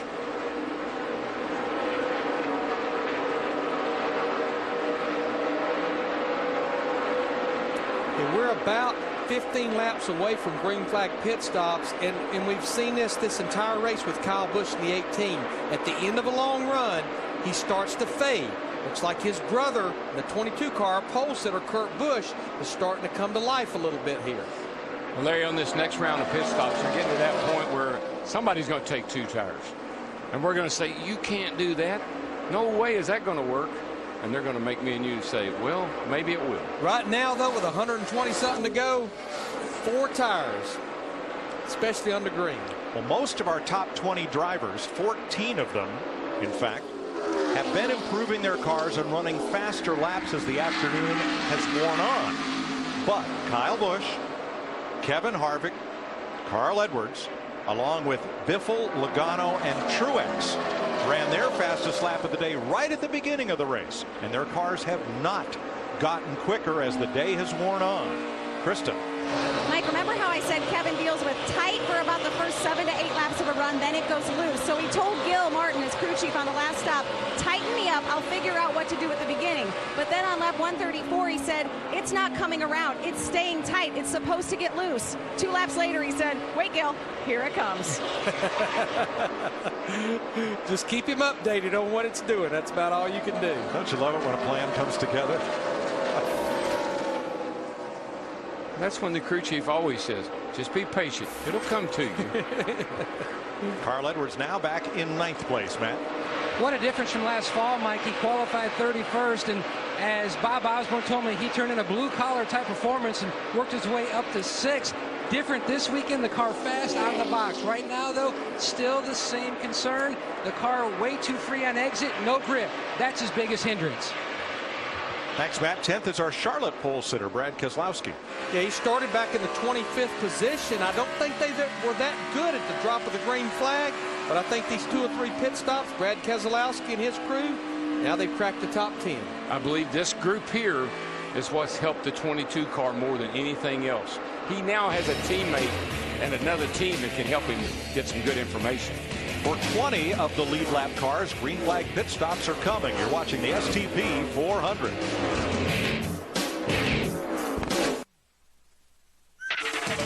NASCAR Sprint Cup Racing on Fox, presented by True Grit on DVD, is sponsored by Toyota.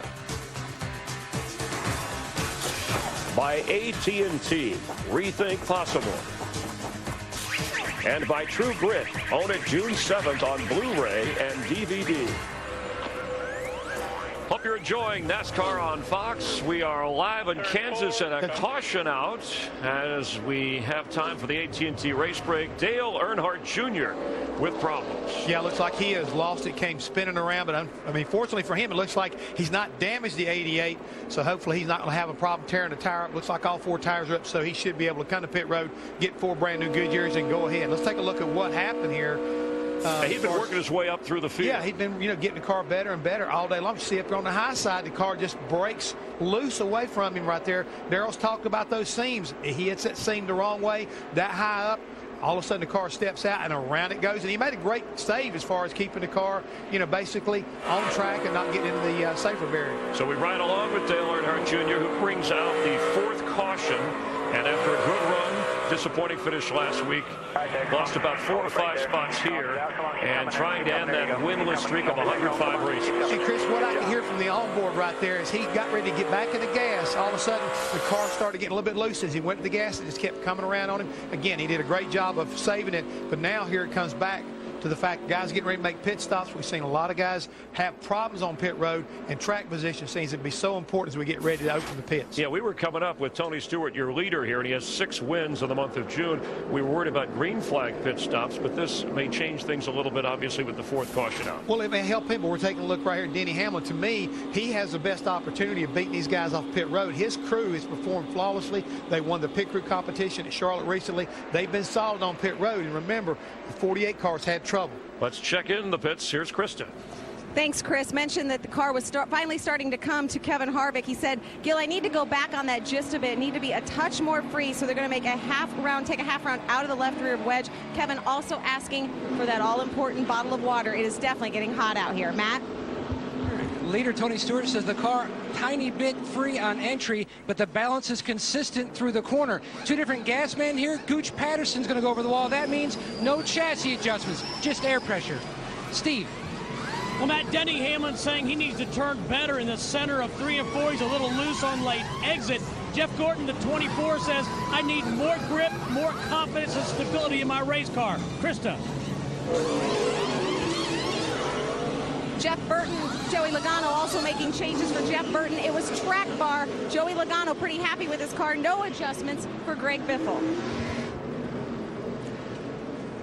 And Chris, who watched the race off the pit road, look what I was talking about, the 11 car Denny Hamlin. Great stop by that crew right there. They get him out. He picks up one. The 22 responds. They don't have a fuel problem this time. He picked Kurt Busch back up. So, you know, great fight. I mean, great battle off of pit road by a lot of these teams. Greg Biffle, a 2-time winner here, moving up as well. A look at the current standings. Get in on the action by texting the car number that you think will average the least amount of time on pit road. AT&T, the nation's fastest mobile broadband network, getting faster with 4G. We're getting faster here in Kansas with Denny Hamlin, Tony Stewart, Jeff Gordon among the leaders, and the caution brought out by Dale Earnhardt Jr.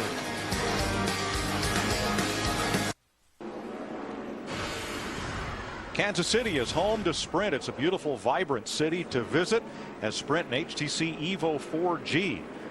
Let you know that Kurt Busch has led the most laps today, 64. And the biggest mover is Jimmy Johnson in the number 48.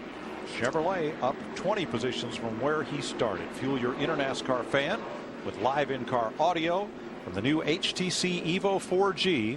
Only from Sprint at sprint.com/speed. If you come here, visit Union Station and Pershing Square. Just beautiful downtown Kansas City. We're getting ready to go green. Hamlin and Stewart on the front row. Kurt and Kyle Busch, Gordon and Harvick, Edwards and Biffle. The free pass car was David Gilliland. Andy Lally took the wave around, and so did Patrick Carpentier. A steamy day in Kansas. We're back under green. Whoa, and down to the bottom. Busch wants Denny Hamlin, and so does Stewart. That's going to get a little dicey right there. Yeah, they made it, but I tell you, Kurt Busch was all over the back of Denny Hamlin.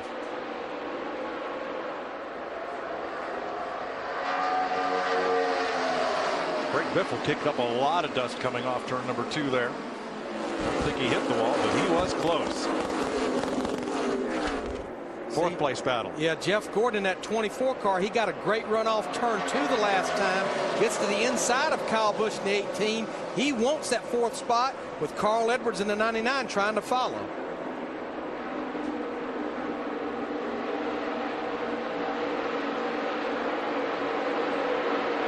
Tight pack behind them. Yeah, Junior right up the middle of it. And I think, you know what happened to him? I think he hit one of those seams down there when he spun that thing out. From his car, looking at Jamie Mack and Brian Vickers. Dick? Well, Junior apologized to his crew about that spin. The crew chief, Steve Letarte, told him not to worry. They've got plenty of time to make it up. And he just said that he was so disappointed because it's so hard to pass and so sad to have given up all that track position. Hamlin, Busch, Stewart. Now let's show you the restart as Busch goes looking, but Hamlin protects the bottom. Have another look at the restart and watch Kurt Busch in the 22. Yeah, if he doesn't look at him, he's got that 11 car turning to the right. I don't know wonder he was able to get up alongside. No kidding. And Hamlin just did slide up in front of Tony Stewart in the 14. And look at this battle we got. Stewart gets in the back of Hamlin there in the middle of 1 and 2. And Gordon's going to take advantage of it in the 24. Hamlin lost all his momentum from the contact with Stewart. And Gordon was right there to pounce. That was a nice save by Denny Hamlin, because it could have very easily turned him right around. But we've seen Tony Stewart get to the gas so much quicker than almost any other driver today, and that time he gets in the back of Denny Hamlin. I think he might have should have gotten to the brake a little bit quicker that time. Coach Joe Gibbs. From the in-car radio traffic over the last 40 laps or so, don't believe that Hamlin and Stewart are too happy with each other. Caution's out. And caution's out. Debris on the back up against the Debris wall. in turn number 3. As you heard it, let's look at this replay. Stewart looks, nothing there. Boom.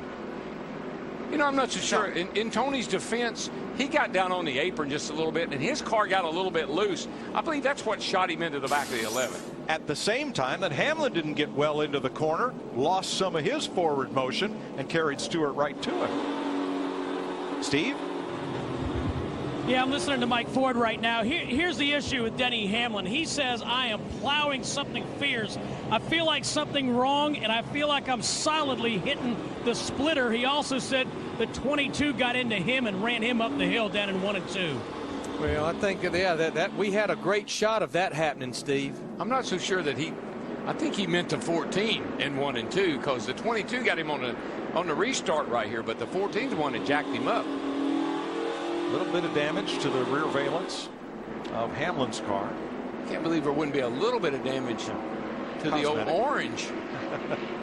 Wasn't that many years ago, these two boys were teammates over at Joe Gibbs Racing. Now that may be from Kurt Busch jacking him up on the restart. I don't think you think it is. I think it's from Tony running into him, because the 22 was more up beside of him. Maybe not. It's hard to say. And Hamlin dives to pit road. Everybody else stays out. He says, I'm getting away from these guys. Well, and Steve just talked about how much he was complaining about his race car, and as anticipated, not that many laps. A lot of the drivers at the back of the lead lap come to pit road. From 20th on back, our car is that pit. Let's pick up the 11 with Steve. And again, he said he was just hitting the splitter, and he said he thinks something's wrong. They are going to take 4 tires. Don't see any chassis adjustments to that number 11 of Denny Hamlin. 4 tires on this change. Now, they were just on pit road 9 laps ago. And we'll set the restart for you when we come back. 104 laps to go in Kansas. You're watching NASCAR on Fox. NASCAR Sprint Cup Racing on Fox, presented by True Grit on DVD, is sponsored by UPS. Let UPS put the power of logistics to work for you. Ready for the restart. 102 laps to go. Kurt Busch leads Jeff Gordon to the line. Denny Hamlin pitted and will restart 21st. For Hamlin, it's a one-stop race. Almost everybody else may have to make 2, mindful of what happened last Sunday night.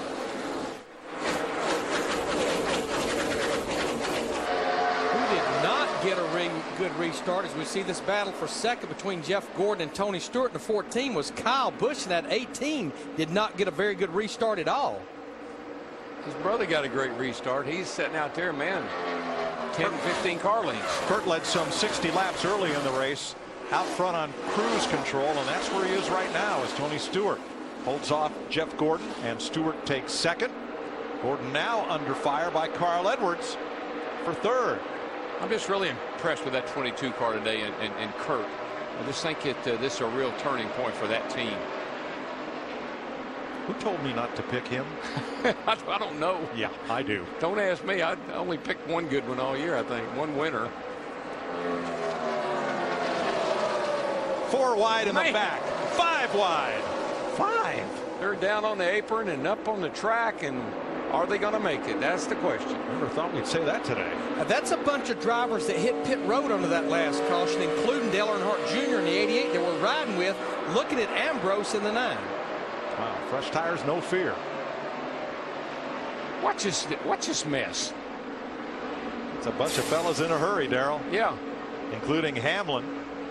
Larry said they just hit pit road. They're going to be hitting it again if they keep driving like this for other things. 4, make it 5 wide with Rudeman. But that just tells you how wide this front straightaway is. It's the widest front straightaway with the apron I think we have. But, Darrell, it has to get a little narrow, even though you have plenty of real estate on the exit of the corner. When you get more than 2 wide. It's like a front. And no out of bounds here. Now, Michigan is as wide as this track or wider, but the transition to the apron is much sharper than this track with only 15 degrees of banking in the corners and 10 in the tri-oval. How about our leader, Steve? Mike, Kurt Busch just said we're a little bit snug, but this is the best this car has been since we've been restarting. And it shows, too. Those lap times are amazing. Jeff Gordon retakes second from Stewart. Now they're about 1.7 seconds off the lead. There's the separation. Everything nice and orderly up front. And then here they come, 2 wide back through the rest of the pack. Menard up high outside of Logano. Ambrose there. And then Mark Martin back battling Gilliland. Here comes Jeff Burton in the 31 with Regan Smith, Montoya, and Rudeman. Yeah, Montoya in the 42 sat on the outside of the front row in qualifying, and just they've never had a grip on this racetrack, it looks like. And then, of course, he got into the wall earlier, and he's just been fighting at the back of the pack ever since. David Rudeman continues to battle Regan Smith. That's back at 24th place. Boy, that 42 car is a handful, man. It was not very good before he hit the wall. Now he's really got his hands full. Denny Hamlin moving up from that pit stop. Restarted 21st. He's up to 15th.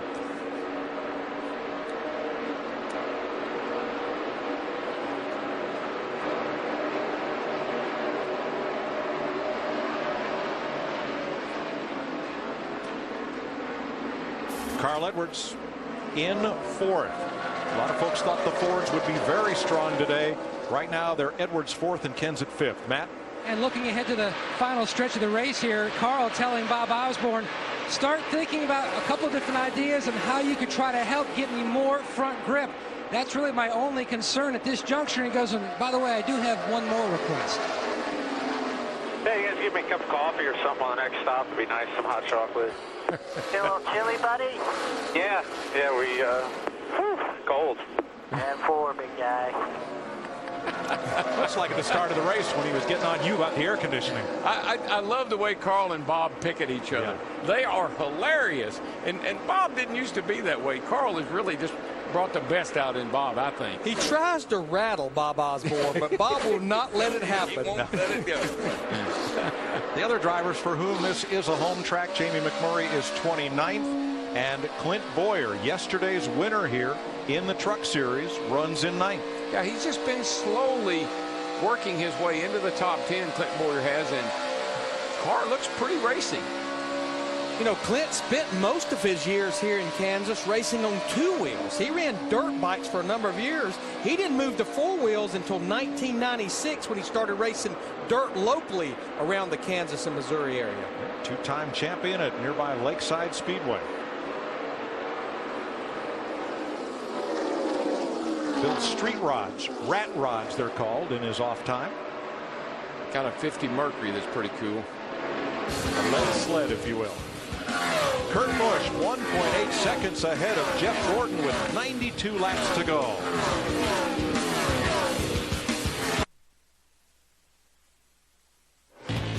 How about another memorable True Grit moment from this season of NASCAR on Fox? You like your racing or your horses 4 wide? Take your pick.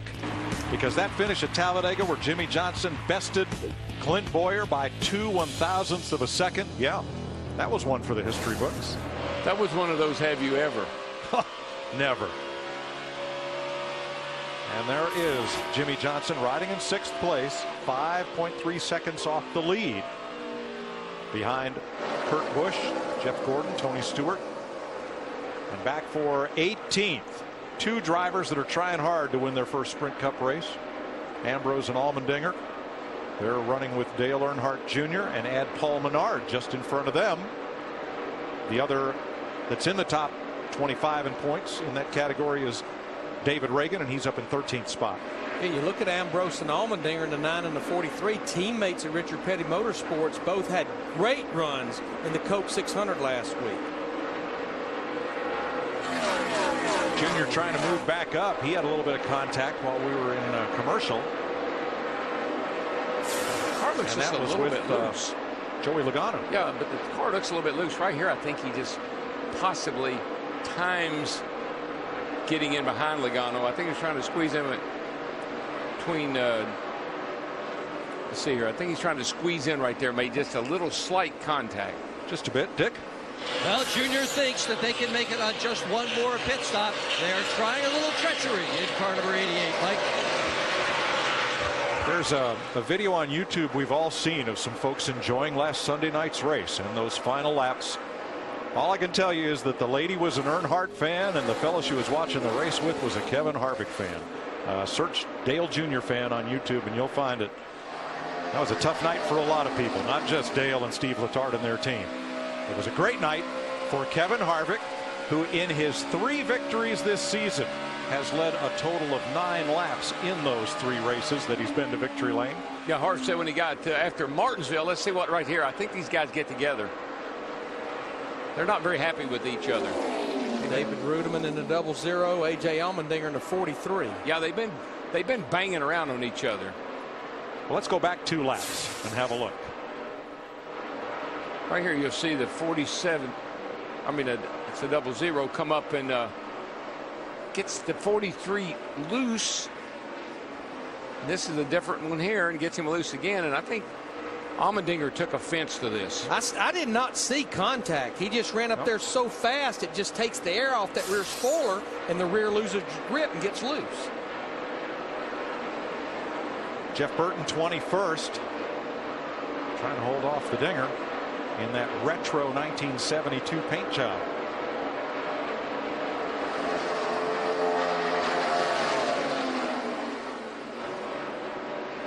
Teammates Kevin Harvick, Clint Bowyer. This is for 9th. Thinking that Kevin Harvick might be saying, where did he come from?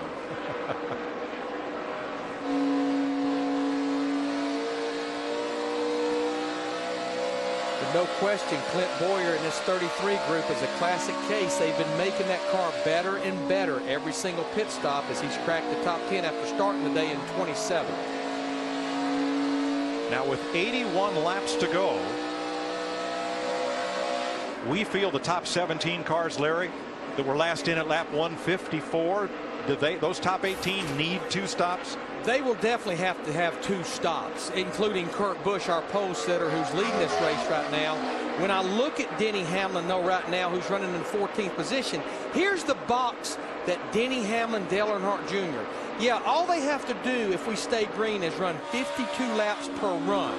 But the problem, when those guys hit pit road and get those fresh tires, they're not going to be able to even get out of the way quick enough. It's one of those deals almost like last week. If you're committed to this, you're going to make your bed, you're going to have to lay in. 12th place, David Reagan passes Casey Kane.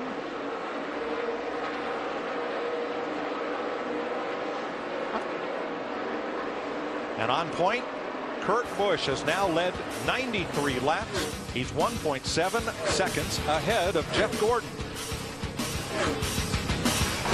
And it's hey now, here we go. Gonna get a little bit excited.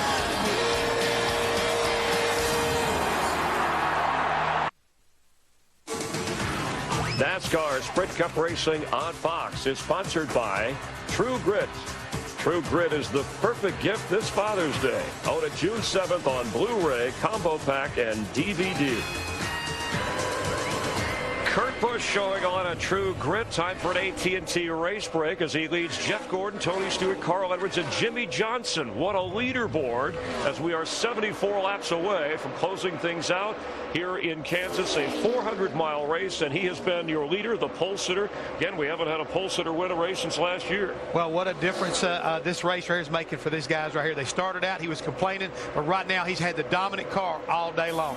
Meanwhile, Jeff Gordon finished outside the top 10 in the last last 4 races, but here in Kansas, he's been in the top 5 the last 4 times he's run here. Did not qualify well, but all of a sudden it seems like these guys, they figured this racetrack out. He loves it. He's up there running second. Look for him to put challenge on Kurt Busch. And Tony Stewart has moved up 10 spots. He feels like he should already have a couple of wins this year. When it gets hot and sticky is when he gets to victory lane. This is when this guy really gets his best. This is a type of racetrack where Tony Stewart usually excels. He's already got 2 wins here.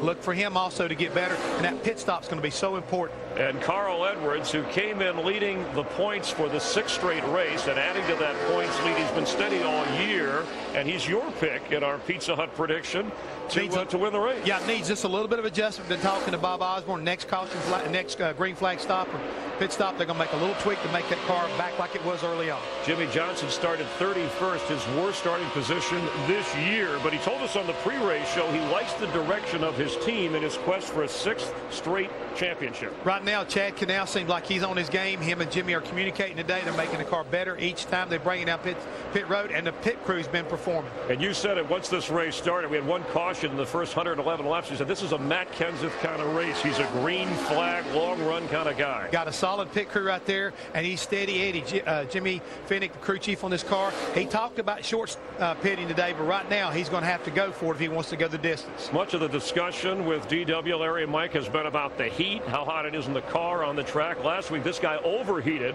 when the blower went out. They straightened things out, but he's a 2-time winner here. He's led more laps at Kansas than any other driver, and hanging in there looking for his first win of the year. And the operative word right there was hanging in there. Right now, this car has not been that good. You see it get a little bit loose right out the exit of that corner. They have not been able to lead all day long as far as getting up there and run like we normally expect him to do. Also on the pre-race, Darrell talking about how winning is more important with the wild card this year. Kevin Harvick, that's been his mantra all along. With 3 wins already, he would appear to be a lock for the chase, so he can take more chances. He can take more chances right now, and the closer is starting to close on this top 5 or 6 guys. I mean, he's getting a little stronger each and every time, but he needs another adjustment to probably put that car where it needs to be able to do it what he did last week at Charlotte. Brad Keselowski, Dodgers don't have a win yet, but the polls for Roger Penske, you see 1 leading and Keselowski hanging in there inside the top 10. And Chris, I think right now this is where we're starting to see some strength as far as these 2 guys working together. I'm talking about the 2 and the 22. Both these cars right now inside the top 10. And Clint Bowyer, who is from Kansas, currently running 10th, followed by Kyle Busch. I think he's running on adrenaline. The 33's been off all week long, but right now this is his home racetrack. He's got to make it happen today, and you're starting to see the 33 make a move. So Denny Hamlin has led the 2nd most laps behind Kurt Busch, followed by Carl Edwards. But let's see, with green flag stops coming your way with 68 laps to go, to check the current standings, the pit crew that the fans have voted for. That's you, AT&T customers. You can text OK. AT&T, the nation's fastest mobile broadband network, getting faster with 4G. Yeah, pit stops are coming right now. And Krista, what's going on pit road? AJ Allmendinger is in. He said his car is a bag of junk right now, no rear grip. Mark Martin has also stopped, and here comes Kevin Harvick. Harvick giving up 8th place to pit, Krista. Yeah, and Kevin Harvick right now saying his car will just not turn on the restarts. They're putting a 1/4 pound of air back in the right rear to try to help Harvick with the balance. So this round of stops under green means that most everybody will have to make 1 more stop after this one as Greg Biffle comes to pit road. Seems to be a mixed bag, Mike. A lot of guys are complaining about pushing real bad. Other guys real loose. Harvick's in, Reagan, Truex, and Menard. Kristen. Greg Biffle's crew going to work on the car. This is a team, remember, not afraid to make changes. They made changes to their road crew after the cool box issue last week. Ryan Dextray's new gas man this year going to work. Matt. Bottle of water for Clint Bowyer. Also air pressure change as well. They've really worked on this race car, making progress. Extremely loose at the beginning, not so bad now. The 78 of Regan Smith is in as well. His car 2 free. Air pressure change. Jeff Burton and Joey Logano. Here comes Kyle Busch, Casey Kane, and Brian Vickers. And our leader, Kurt Busch, he can kind of wait to see what the drivers right behind him do, like Gordon, Stewart, Edwards, and Johnson, to see when they hit pit road. But right now, Steve, Kyle Busch is on pit road. Larry Mack, he has loosened up big time. He also said, I need you to clean the grill. She's starting to run a little bit hot. He said, loose in, loose the center, and loose off. Matt. And Carl Edwards on his way down pit road to Bob Osborne. He says he needs help the most getting the car to rotate. Way too free. He can't get much more free on exit. Air pressure change, possible chassis adjustment. Dick? And Matt Kenseth on pit road right now. He has been knocking on the door of a potential win today, but the car has not been just right. Jimmy Johnson and David Rudiman making stops. Matt? And Mike service almost complete on Jimmy Johnson's Chevrolet. He's finally away. Jimmy said he was trying to move around, trying to help himself, but the car is still too free. 63 laps to go, too far to go the distance without making another stop. Rudiman on the right of your screen, as Kurt Busch continues to log laps. Now he's running right at about 34 seconds right now. Cars that just got tires are 1 second a lap faster. I think he's coming right now. He had to when Jimmy Johnson in that 48 group hit pit road, and I think you see Gordon in the 24 following him. Trying to mirror what he does. Hang with him. Bobby Labonte also in along with Marcus Ambrose. Now Busch had a 1 second lead prior to stops. We'll see what it is after they come out and we cycle through this round of green flag pit stops. Tony Stewart is the new leader, Steve. Kurt Busch and Jeff Gordon into their pit stops. Kurt Busch says it's a little bit snug. Let's not do anything to it. I want it to be a little bit free. Jeff Gordon, you see behind him, he says it's a little bit loose off the corners, but it's good in clean air. No changes for Kurt Busch. Air pressure adjustment for Jeff Gordon. They come in together, they leave together. Pretty much identical stops. Look like both guys same time in the pits. Stewart is the leader from Brad Keselowski, Denny Hamlin, Dale Earnhardt Jr., and Jamie McMurray comes up to the top 5.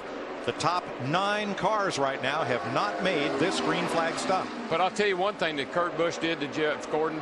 He yarded him pretty good coming out of the pits up onto the racetrack over there. He really widened his lead on Jeff Gordon when they came around turn 1, staying on the apron to get to the back straightaway. David Gilliland and Andy Lally on pit road. Lally carrying the colors of the Paul Newman Hole in the Wall gang camps that we support with Fox Sports Supports. And we see a battle on the right between Jeff Gordon and the 24, Brad Keselowski in the 2. But as I see Tony Stewart in the 14, with him continuing to run laps, if he can go 3 to 4 more laps, he can do it on that stop right there. He can make it to the end. Tony Stewart has won this race before on fuel mileage. And this is their strategy, Larry, week in and week out. We saw it at Charlotte. We saw it at Texas. We've seen this team do this time and time again. Brad Keselowski in this 22 car, the 2 car rather, that's running second. I get a feeling they may be on that same strategy because all these drivers we're looking at, Keselowski and Stewart, were on pit road at 154. All they have to do is run 56 laps one time and 57 the next. Now there are 5 cars behind them that may be able to make it on one more stop. First, let's check with Matt. And Mike, Larry, Mac, and DW, you've hit on it perfectly. That's exactly the strategy for Tony Stewart and for the 2 of Brad Keselowski. They're trying to hold out to lap 210. They should be pitting next time by. Now the 5 cars I mentioned that might make it with one more stop, that stopped at lap 163, are Hamlin, Earnhardt, McMurray, Ryan Newman, and Montoya. This is just getting Kurt Busch in the 22 back on the lead lap. But Tony Stewart, when he makes his stop in one more lap, that will be his final stop should we stay green, as we now see Brad Keselowski give up the second spot. He hits pit road. It's Travis Kvapil in front of Keselowski, who pits out of second place. Matt? Mike, Paul Wolf, and Brad Keselowski have really gelled, especially. Oh, he slides that left front into his box. They insert the fuel can. He said he needs more stability in his race car, especially through the center to exit of the corner. Air pressure change only for Keselowski. Meanwhile, the 14 of Tony Stewart, he has entered pit road. Darian Grubb and company up on the wall waiting for Stewart. He says, you've got to get my race car more in the racetrack on exit. Need more help. And Stewart goes for his 3rd win here at Kansas. On the left of your screen, your new leader, Denny Hamlin. Chassis adjustment for Stewart. Second can of gas, left side tires. Mike, I honestly feel like Denny Hamlin in the 11 car, he'll probably run 3, 4, 5 more laps, and that will well put him in the window to make it to the end. I like his position. He's in the comfort zone. These other guys are right on the edge. So now the front 5 stopped at lap 163 and might be able to make it with just one more stop. Denny Hamlin is your race leader.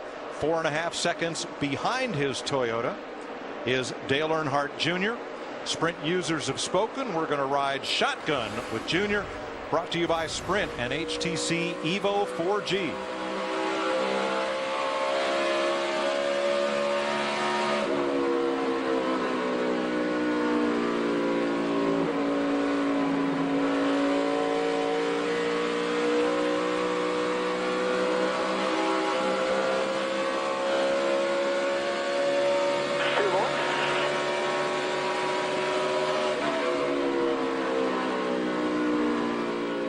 Fuel your inner NASCAR fan with live in-car audio on NASCAR Sprint Cup Mobile and the new HTC Evo 4G at sprint.com/speed.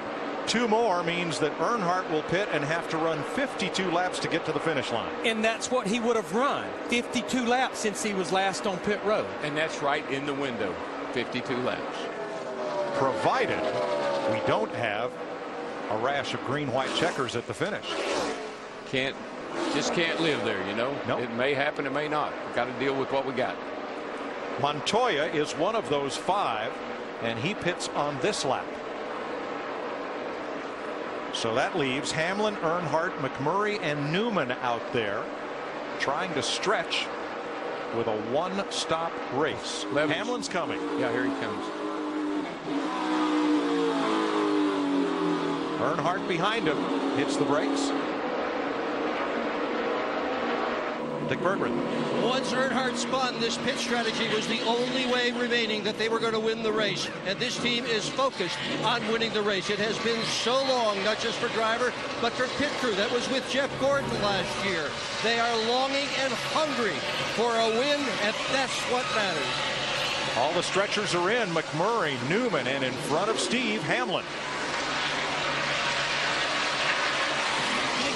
Track bar adjustment for Denny Hamlin. They contemplated 2 tires, but they are going to take 4. They also clean the grill. Kurt Busch cycles back to the lead. And now he is 1.8 ahead of Jeff Gordon. But with him pitting on lap 205, I just don't know that he can go no 65 laps. You know, in the heat of Kansas, Jamie McMurray tried to get it all coming onto pit road and stay on the lead lap with this stop. 51 laps to go in Kansas.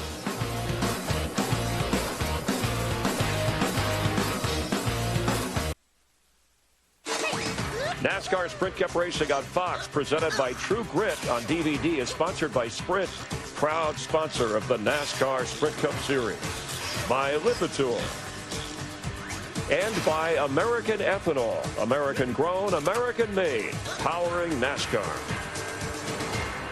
American Ethanol camera on board Clint Bowyer, running 18th right now.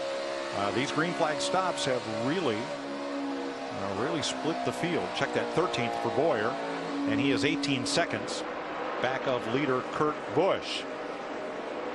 If fuel becomes an issue, the drivers who are best placed are Tony Stewart in 6th.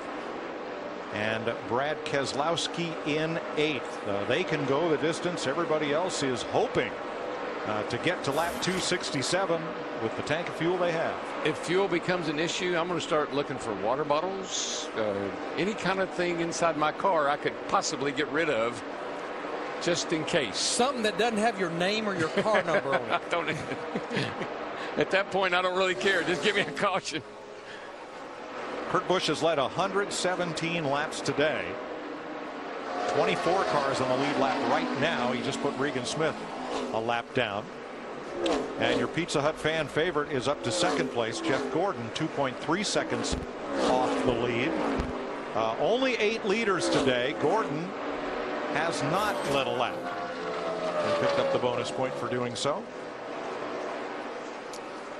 Mike, we look at the trends of their averages, you know, every race, and they've thrown us a bit of a curveball in 2011, especially as far as late race cautions. I know we've never been here in June, but I looked at the last 5 fall Kansas races, and the trends of the averages says our last caution average lap 212 with roughly 55 laps to go. Carl Edwards third, Larry 5.8 back, and Jimmy Johnson 6.2 off the lead. Last fall, the final 72 laps were run under green, and we've been almost 60 since we saw the last caution flag. Fifth place, Tony Stewart, Matt Kenseth continue to duke it out. They're about 8.5 seconds from the leader. Typical Kenseth day. Just been around, and now they're top 5 and probably end up, you know, second, third, maybe even win the thing. Well, Mr. Where Did He Come From is going to have to come from 7th if he's going to get to the finish line first this week.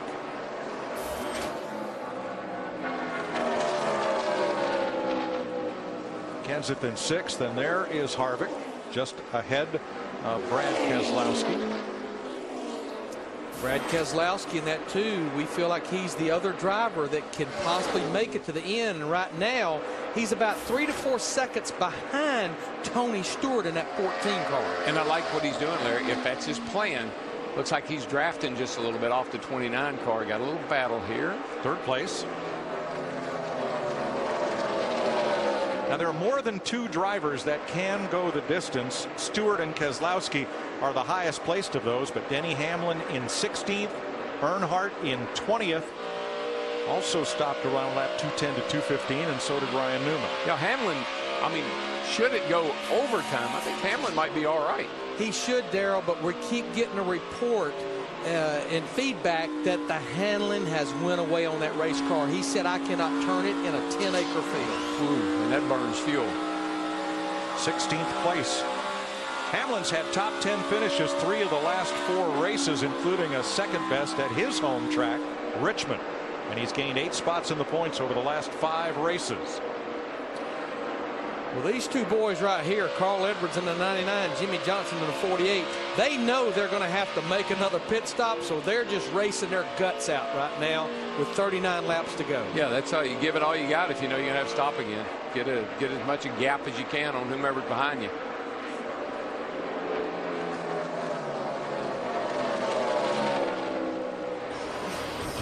Kurt Busch leads Jeff Gordon by 2 seconds. 38 nail-biting laps to go in Kansas.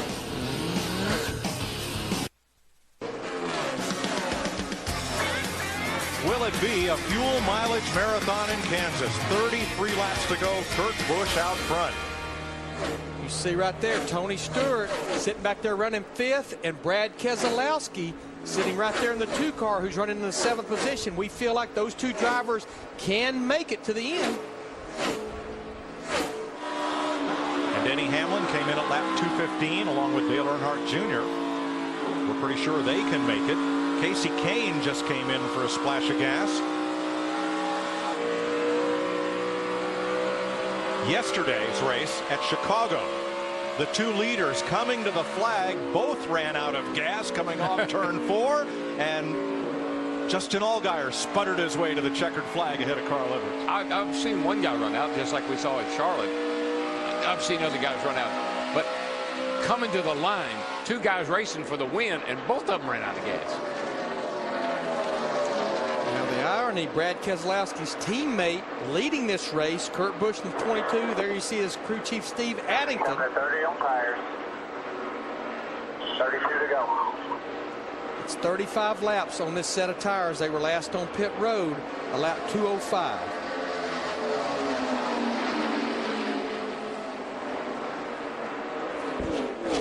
Long way to go. Will he have enough gas to get there? I don't know, Mike, but I'm about to run out of fingernails. I know that.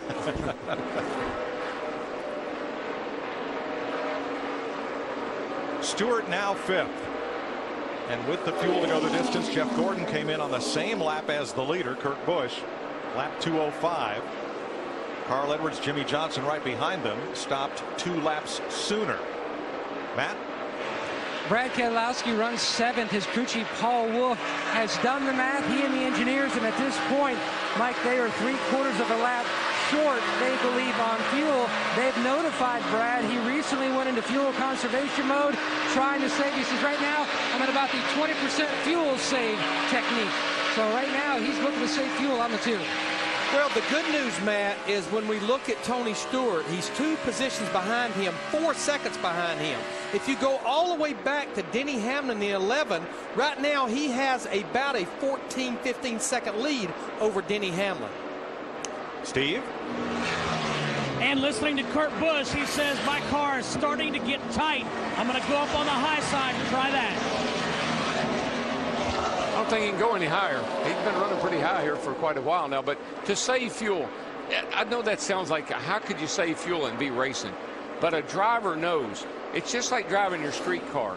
If you smash the gas every time you take off from a stoplight, you're going to burn more fuel than if you ease up to speed. And that's what you want to do.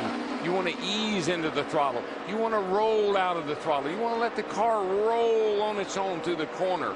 Try to use that gas pedal as slightly and lightly as possible. Martin Truex on pit road for fuel, and they're going to put right side tires in while he's there. Dale Earnhardt Jr. is 16th overall, but he may be second in class. Dick? Well, they have told Junior that what he has to do is to run down Denny Hamlin in the 11 car.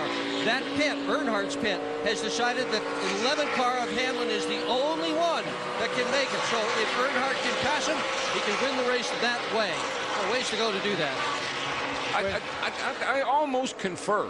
I mean, I almost agree that Hamlin is the only one that realistically can make it. Everybody else is going to try. I think they're going to run out if they try to make it. What I like about that plan, there's nothing Dale Earnhardt Jr. can do about Tony Stewart and Brad Keselowski. So I agree. Run down the 11 car of Denny Hamlin and see what happens. Kevin Harvick is on pit road. So is Greg Biffle. Krista? When you have 3 wins, you can afford to be a little more risky. The call for Kevin Harvick, right sides only, and just as much fuel as we need. Greg Biffle is in. It's 4 tires for Greg Biffle. Mark Martin also on pit road for a final stop, splash, and at least right side tires. Yeah, I agree with the right side tires with only 25 to go. The thing 4 tires will do for you, Darrell, if we do get a quick caution, then if you're a lap down, you could take that wave around. Third place race. Jimmy Johnson tried it on Carl Edwards. Couldn't make it work there. Larry, I just believe that was the time to take 2. If I'd have been Biffle, based on what I've seen him do with 2 tires in the past, 2 tires, get some track position. And I think that's definitely what we'll see most of these drivers do. Marcus Ambrose, Regan Smith in the pit lane. 24 laps to go. Well, here's the difference. Here goes, look, here's Harvick at the line right now. He took 2 tires. Here comes Biffle. He's just coming off turn 4. He took 4 tires now, and they pitted together. Yeah, there's no way he's going to run him down unless we have a caution. Tires aren't going to do you any good now. Clint Boyer, his teammate Paul Menard, both come to pit road. David Rudemann's in, and so is Jeff Burton. 3 of the Childress cars in the pit lane. Harvick's already been and gone. Now, the earlier you stop in this session of green flag pit stops, you'll have those quicker laps sooner than cars that are still out on the racetrack. Larry, so I guess if you think you have to stop, why wait? Yeah, I think the only drivers that can do that, Mike, are the drivers that are way back. There's no way right now Kurt Busch, Jeff Gordon, Carl Edwards, Johnson, and those guys can do it. Green flag stops continue for some as we are 23 laps from the finish in Kansas. What is your intention? I mean to kill you in 1 minute. Let's go, let's bone talk. We're a one-eyed fat man.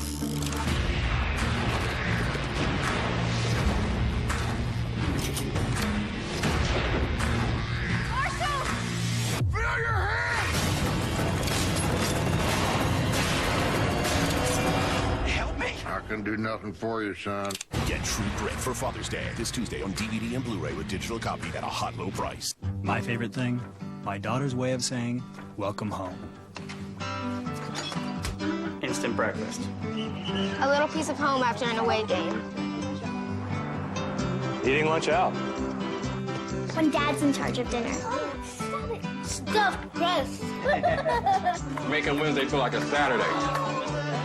That's my favorite thing. That's my favorite thing. That's our favorite thing.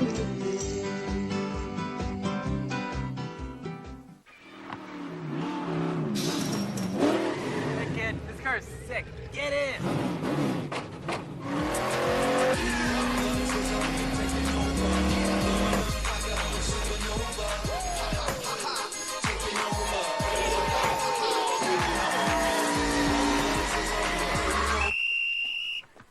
Gotta win. What would you do with your favorite driver? Enter your design at ToyotaRacing.com. The Intimidator, the King, Smoke. If you want to be a legendary NASCAR Sprint Cup Series driver, you'll need a good nickname. And while rookie Trevor Bayne isn't quite a legend yet, we can give him a head start in the nickname department.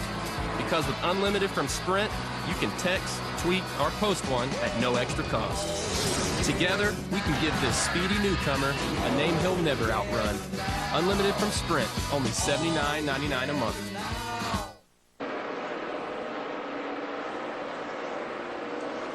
Kurt Busch stays on track as many of the cars behind him, including Jeff Gordon, have pitted. Carl Edwards, Matt Kenseth, and more. So Busch from lap 205 still on the racetrack with 18 to go. The cars right behind him, Stewart and Keselowski, might be able to make it, and we know the 5th and 6th place cars pretty much can go the distance. Would you go all the way as far as you can go, Larry? Fuel only? Well, the only thing about Kurt Busch in the 22 car, he's the last of our top drivers that were in that top 5 to still be on the racetrack. He's given up so much time to even those drivers that changed right side tires only. That's the thing that would concern me. Obviously, what he's banking on is keep going and a caution comes out. Now, a couple more drivers have snuck up into the top 10. Brian Vickers into 4th and Joey Logano 7th because of these pit stops. They are banking on a caution coming out where they'd have track position and be able to make that last stop under caution. Yeah, Brian Vickers in the 83 running 4th. He should have to pit before Kurt Busch because Brian has not been on pit road since lap 202. Two cars that have stopped, Harvick and Kyle Busch right now are 12th and 13th. Jimmy Johnson 14th as they battle. Whoa, Johnson threads the needle. I got to go, man. I'm out of here. Time's running out. That's right. 16 to go. Did you look at the clock?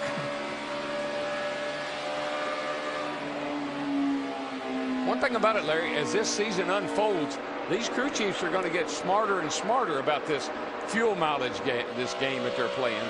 Brian Vickers pits out of 4th place. And that'll take him from the lead pack. And the 48 gets through there and picks up the spot, 12th place. Matt?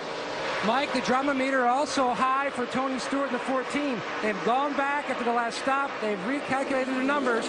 Darian Grubb just told Tony they are about 1 lap short of making it on fuel. The math not good here in the 14 camp. Remember Texas. Stewart does. He ran the fuel strategy, but a speeding penalty on his last stop dropped him to 12th. Well, Daryl and I were talking about Tony Stewart in his 14 group. They pitted on lap 211. That's 56 laps to go.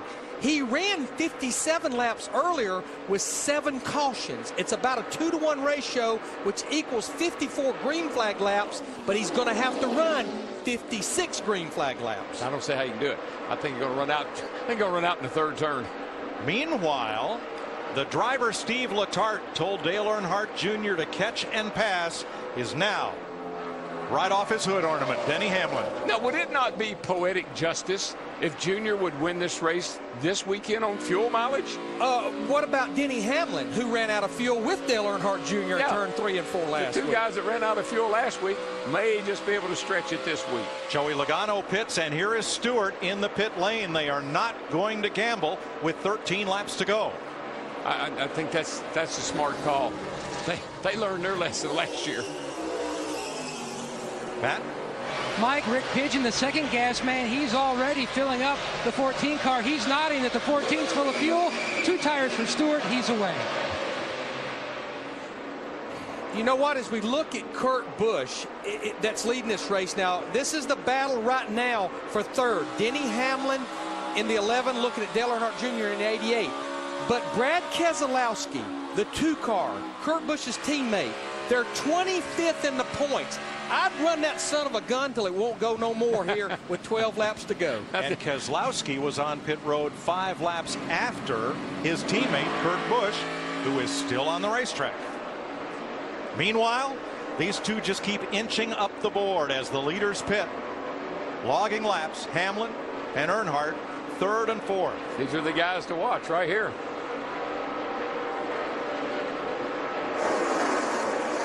Could this end up being the pass that wins the race? We'll see. Hamlin's hanging tough on the outside of Dale Jr. I think that Hamlin may have been waiting for Jr. to catch him before he really tries to race him, maybe trying to save as much fuel as he can. Well, I think these two drivers know this could be the race for the win. They also know they can easily make it to the end without stopping. Now here's Paul Menard coming up on them. Menard has fresh tires and plenty of fuel. So right now they're kind of holding him up, but they are the 3rd and 4th place cars. Menard is a lap down, as with most of the drivers who have led the race today. This is when you hope that car's name is Wilma. Will my car make it?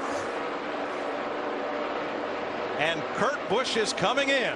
The leader will pit for fuel with 10 laps to go. Man, I'd slap a little fuel in that thing and get out of there.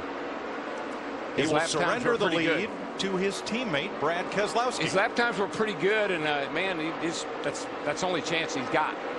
Now Brad Keselowski, we know that he pitted 5 laps after his teammate Kurt Busch in the 22, but now he's going to have to run 8 laps from where we're at right now.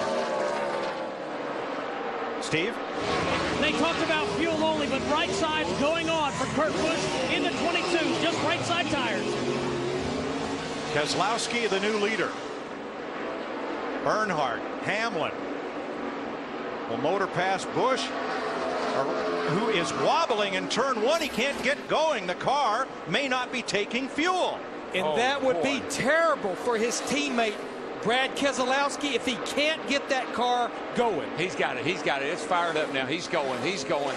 Can you imagine that? So Kurt Busch was apparently all but out of fuel, as now he builds speed in the back straightaway, and we have 8 laps to go. Brad Keselowski was on pit road 5 laps before Earnhardt and Hamlin, who we're pretty sure can go the distance if the fuel pickup in the fuel cell will pick up enough gas to get them to the finish line. Now, you know, sometimes you're gambling, and sometimes you're just you're just running on a wing and a prayer, and that's what that 2-car is doing. I think he's running on a wing and a prayer, baby.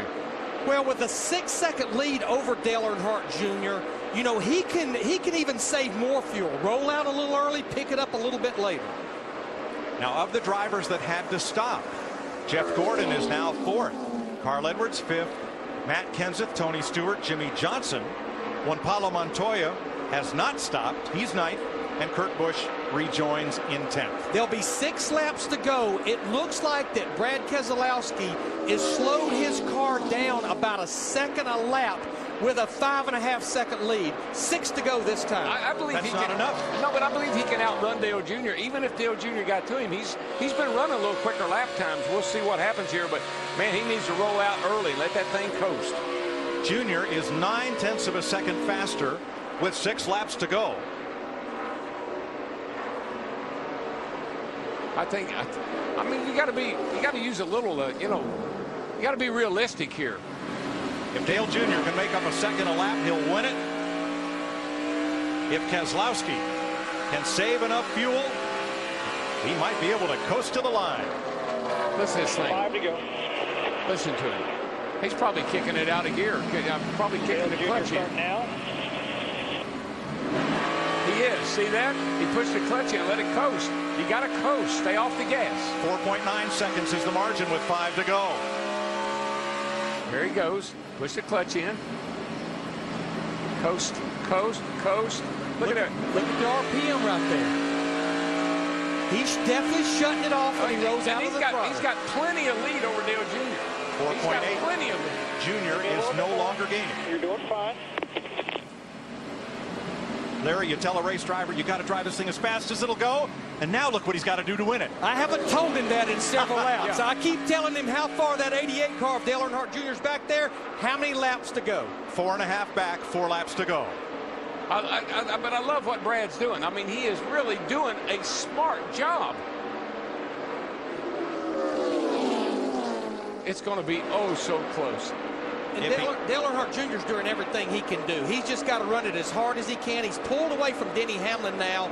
3 to go for Brad Keselowski. But something's not right there, Larry, because Earnhardt Jr. is not closing on the 2. He hadn't been catching him very much. And you see here now, Clint Bowyer's working on the outside of Dale Jr., almost like Dale Jr.'s giving up. Yeah, it's about a half a second a lap now that Brad Keselowski is slower than Dale Earnhardt Jr. And you see, there goes Bowyer by Dale Jr. But keep in mind, Bowyer's a lap down. Dick. Jr. has been told that he, too, has to conserve fuel, so he has had to back out a little bit. Yeah, if Brad doesn't, I mean, Brad's got it made. I don't think he has to worry about Dale Jr. at all. I didn't think that from the get-go. He just got to worry about running out of fuel. 2 laps to go. The margin is 4 seconds. And how do we know how to calculate gas mileage when the guy's doing what Brad's doing? When you're kicking the clutch in, coasting the car the way he's doing, how do you know? Hamlin is 7 seconds back. There you see Paul Wolfe made the move from the NNS Series with Brad Keselowski this year. Paul Wolfe never been to victory lane as a Sprint Cup Series crew chief. White flag. Do you have enough fumes to get to the finish line? Well, he's got enough lead. Doesn't have to worry about that. 3.5, 3.4, 3.3, 3.2. Guy looks like Earnhardt's coming. He looks like he's crawling there. I swear, he's not going very fast at all. 3 seconds. If he can get in here, and if he can get this thing headed toward the start-finish line. Half a lap, half a mile to go. 2.9. You can coast from there. You can shut it off and coast. 2.8. Brad Keselowski survives and wins in Kansas. We finally caught a break, Paul. Awesome call, man. Good job, guys. Smart guy right there. Dale Earnhardt Jr. second, 2.8 back. Denny Hamlin third. Their strategy paid off. Jeff Gordon fourth. Carl Edwards fifth. Kenseth, Johnson, Stewart, Kurt Busch, Greg Biffle, the top 10. First win for Penske since winning at the Coke 600 a year ago. Kurt Busch driving the 2 car.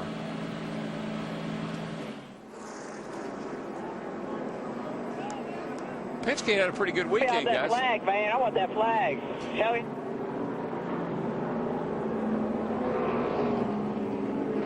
Ooh, I'd be careful going out there. Here's the flag he wants. It's there at pit road. A crewman has brought him an American flag. Guys. Great job.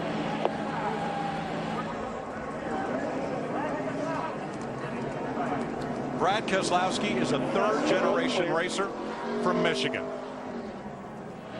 You've got to win a controversial one at Talladega, driving for James Finch in a car provided by Rick Hendrick to Finch, and now moves over to Penske, and he picks up a win here in the Heartland.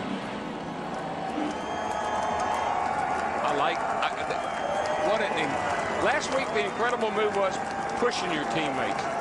This week the incredible move to me was Brad kicking that clutch in and posting into those corners. And it paid off. Keselowski led the last 9 laps. Gas? Plenty of gas. May not have any tires, but we're going to have gas. You know the irony of Brad Keselowski, he got that break in 2007 to run that truck race, subbing for the suspended Ted Musgrave. He caught the eye of Dale Earnhardt Jr. Dale Earnhardt Jr. hired him full-time for the NNS. Well, he's a Midwesterner. You know, I mean, his family has been in the ARCA series for years. They have paid their dues, man. 67th Sprint Cup win for car owner Roger Penske. Keselowski's third at Darlington was his best finish this year to date, and his first top 5 since joining the Penske team. Steve Letarte comes oh so close for the second week in a row. But they have the second best average finish of anybody in this sport this year. Dale Jr. is having a great season, congratulates Keselowski, and gets to share the flag. Junior, no, I don't want the flag. It's like when Jimmy Johnson tried to give him the flag. I don't want the flag. The one he wants has black and white squares on it. That's right. Dick Bergman. Well, Kurt Busch, you gave it such a valiant effort. How heartbreaking is it to wind up here instead of Victory Lane this afternoon? It's all right. I'm real proud of the way this team is run. To have a car that could lead laps today and be very competitive like we were, I was all smiles. You know, I felt the groove again, to lead the race, to pace ourselves, to have team communication. It was great. It was solid. You know, there was always something in the back of my mind today that we weren't going to win, but I'm glad Brad Keselowski got this win for those Miller Lite guys. For Dodge, we're real happy to keep AAA up front all day today. You know, it's just one of those things. You're on the right side of the fuel cycle sometimes you're not. But I'm real proud of my guys, and we'll take this 9th place. I'm not discouraged at all. Congratulations. Matt Yoakum. And I'll tell you what, Dale Jr., there was heat, there was a spin, fuel mileage conservation. What was the biggest obstacle for you today? Track position. Spun out there at one time trying to find some more speed, and just real loose, and which I liked it. It was hot and slick. That's the way I like it today, and just trying to get a little too much there at one time. Cost us a lot of track position, but hey, in the long run, that probably is what kind of set it up for us to finish second. We had a good car, though. We was fast all day, and just got to qualify better, so we got to work so hard. Confidence has to be there because it just seems like this team gets better and better every week. Yeah, we shouldn't have run second today, but we got to fix some things, but we got fast cars. We can be fast. Thanks, Junior. Earnhardt and Hamlin's strategy worked perfectly. The only thing was, Brad Keselowski and Paul Wolf's strategy worked better. 140 inside that car, and here he comes, Chris Devoto. 75 races ago, Brad Keselowski stood in victory lane stunned after winning at Talladega. Seems like, and as I'm getting a beer bath in victory lane. I won't put beer on you. I'll put beer on these guys. I won't put beer on a lady. Well, I'll let you know when there's a lady standing here next to you. But I want to talk about that win. It's been 75 races since you and I stood in victory lane at Talladega. You were stunned then. What is your emotion now? Well, right now, how good this tastes. Because it's hot out there. And I know there's a lot of fans out there enjoying a cold one. And this one's pretty good. But, it's been a little while. But we've been so close lately. We really have. We've been kind of plugging away. We had a car that I thought was capable of winning at Bristol and got an early wreck, and had a car last week that sat on a pole, probably had a shot at and just caught the wrong line on the restart. And same thing at Dover and Darlington, and just never could catch that good break. And you can only put yourself in that position so many times before you're going to catch the right break. And we caught a great break today, and it's all because of the hard work of everybody on the Miller Lite team and working on these Dodge Chargers. And speaking of sure they got great gas mileage. That doesn't hurt either. Well, speaking of catching a break, you had the guy who gave you a break a few years ago behind you. You had to save fuel to beat Dale Earnhardt Jr. today. How in the world did you do it? Well, there's some secrets to it, and just maximized them all, and have plenty left. I didn't know, the 14 car pitted the same time I did, and he came out in front of me. So I thought for sure I was going to run second. I was just hoping to hang on to second, and nobody really told me I was leading. I don't know when I took the lead over. So somehow, the scoreboard here was right in the middle of the racetrack. I looked over and caught my name on the top with about 2 to go, and I started shaking. So I'm glad they didn't tell me. It's because of the hard work. It's because of the bad finishes and the struggles it's been to get here that I really appreciate this win. And I really appreciate what this means to my whole team and to everybody that's helped me to get here, and to Roger Penske and Miller Lite that have put me in this ride and stuck with me through a bad year last year. And now we're in good shape. Heck, we get one more of these wins and we can make the chase. The Blue Deuce back in victory lane, second career win, Cup win for Brad Keselowski. What strategy? Conserve fuel, coast through the corners. What a day. It's all things that drivers learn to do. Watch this kid. Down in the corner. Off the gas. Engine just idling. Don't burn a lot of fuel at idle. That's what allowed him to run 57 laps when nobody else could. Brad Keselowski hyper miles his way to victory lane in Kansas. More from the Heartland after this.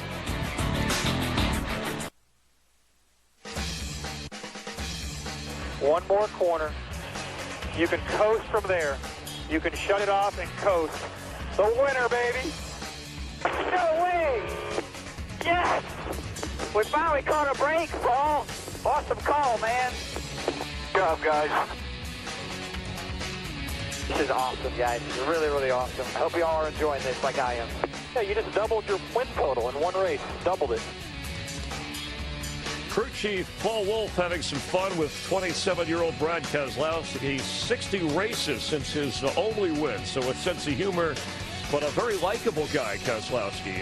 Feisty, he's got the wide smile, and he handled the heat today. Led only 9 laps, the final 9 laps, to pull out his second career win. Yeah, a week ago he told me about the heat at Charlotte, how bad it was. He lost 16 pounds inside that race car, but he told me, I'll be ready when we get to Kansas City, and he's a very tough little kid. And you just never knew going into this race. You guys all predicted different drivers who had the hot hand, and that's how it's been. An unpredictable kind of year as we leave the Fox broadcast, and a lot of great finishes that we enjoyed watching you guys call. But it's been so much fun, and I think the last thing Brad said, you know, you win it, you're in it. That has made this a season unlike any other. Well, I just think some of these first-time winners and some of these crew chief changes that were made in the offseason, some of the rule changes, we have a great product right now, and it's so fun to come to the track every week because you don't know what's going to happen. It's so unpredictable, and I like that. Yeah, you just look at our winners here in 2011. Trevor Bayne wins Daytona. Regan Smith, Darlington. Oh, by the way, Brad Keselowski wins Kansas. But I go back to Dale Earnhardt Jr.'s interview.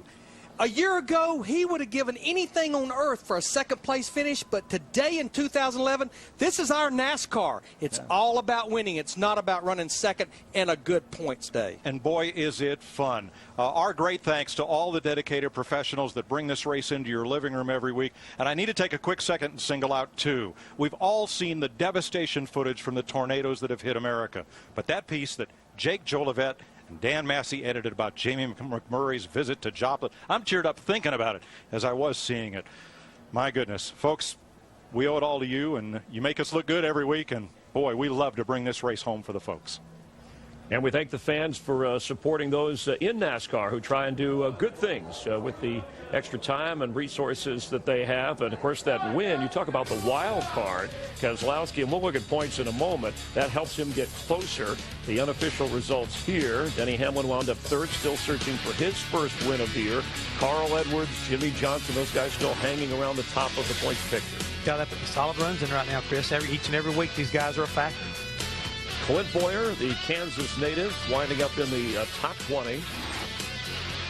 Mark Martin, Joey Logano, Regan Smith, who has a victory but has to work his way inside the top 20 in points if he wants to figure with Jeff Gordon and Brad Keselowski for the pending one of the 2 wild card spots.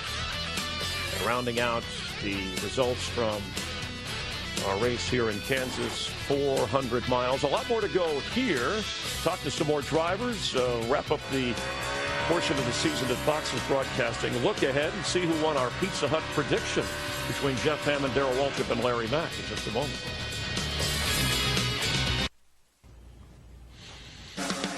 Back live here in Kansas, where Brad Keselowski picks up his first win of the year, the first win for Dodge this season. 9 different leaders, 17 lead changes.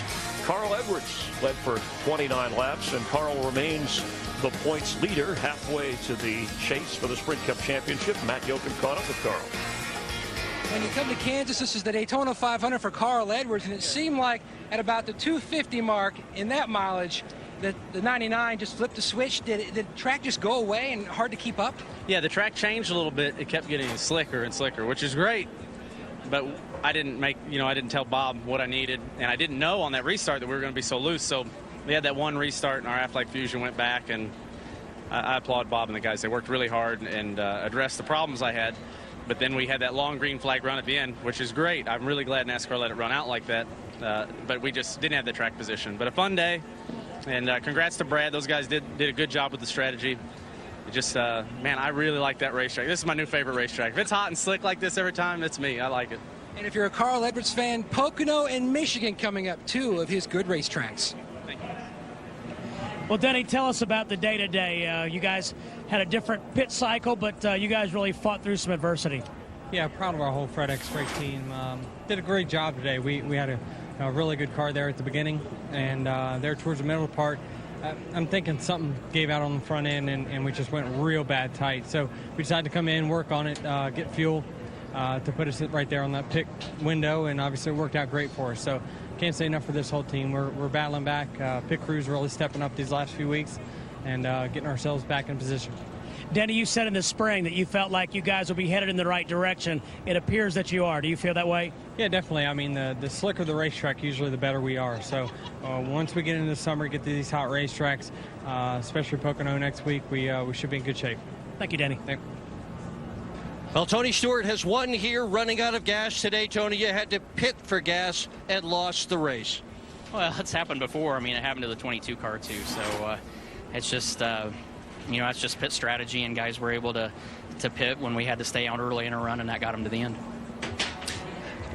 If you had the race to run over again, is there anything you would have done differently to win it? I mean, we didn't get all the fuel in it. We might have been able to make it to the end, but we had a problem getting the fuel in, and we didn't get it full at that the second to last stop, so it made us have to pit there with about 10 to go. So there's nothing you can do. I mean, our guys are doing a great job. They did a great job all day. We kind of had to roll the dice on the chassis setup, and I'm really proud of our engineers and Darian. They did a great job of getting us there, making good educated guesses. So we had a really good car today, and to have the Glades on there is pretty cool. So the good news is we get to get out of here and go to work at Eldora now tomorrow. There you go. Thank you very much. Thanks, Dave. Well, Jeff Gordon, I listened to you guys a lot today. You got the car better. You had to chase the racetrack a little bit, but you seemed like you guys stayed with it. Oh, I thought we did an excellent job with this Drive to Hunger Chevrolet. Got to thank Alan and all the guys. They did an awesome job all weekend. I mean, the car just unloaded fast and was very comfortable. They did great in the pits. We made some adjustments early and got a little bit too tight, backed off of those, and it really came to us. And that's when we drove up in the top three and pretty much stayed there. I felt like we maybe needed to free it up a little bit more, but it seemed like the track freed up at the same time. So that adjustment definitely hurt us a little bit, but we're still able to maintain second. So I'm guessing everybody was dealing with that. But all in all, a great effort, great top five, and we're thrilled about that. And we just want to thank everybody for supporting Drive to Hunger, especially in this Kansas area with everything that's been going on over in Joplin. The support that the Drive to Hunger has been able to give to them has been substantial, and we can't thank the fans enough, not only for coming out for this great race, but for supporting us. And don't forget to text Hunger to 50555. Thank you, Jeff. Yeah, thank you, guys. Where does Jeff Gordon figure in the championship standings? How about Brad Keselowski, now 21st with a win? Remember, if you're inside the top 20, you get that wild card. We'll look at the points and have a lot more when we continue from Kansas.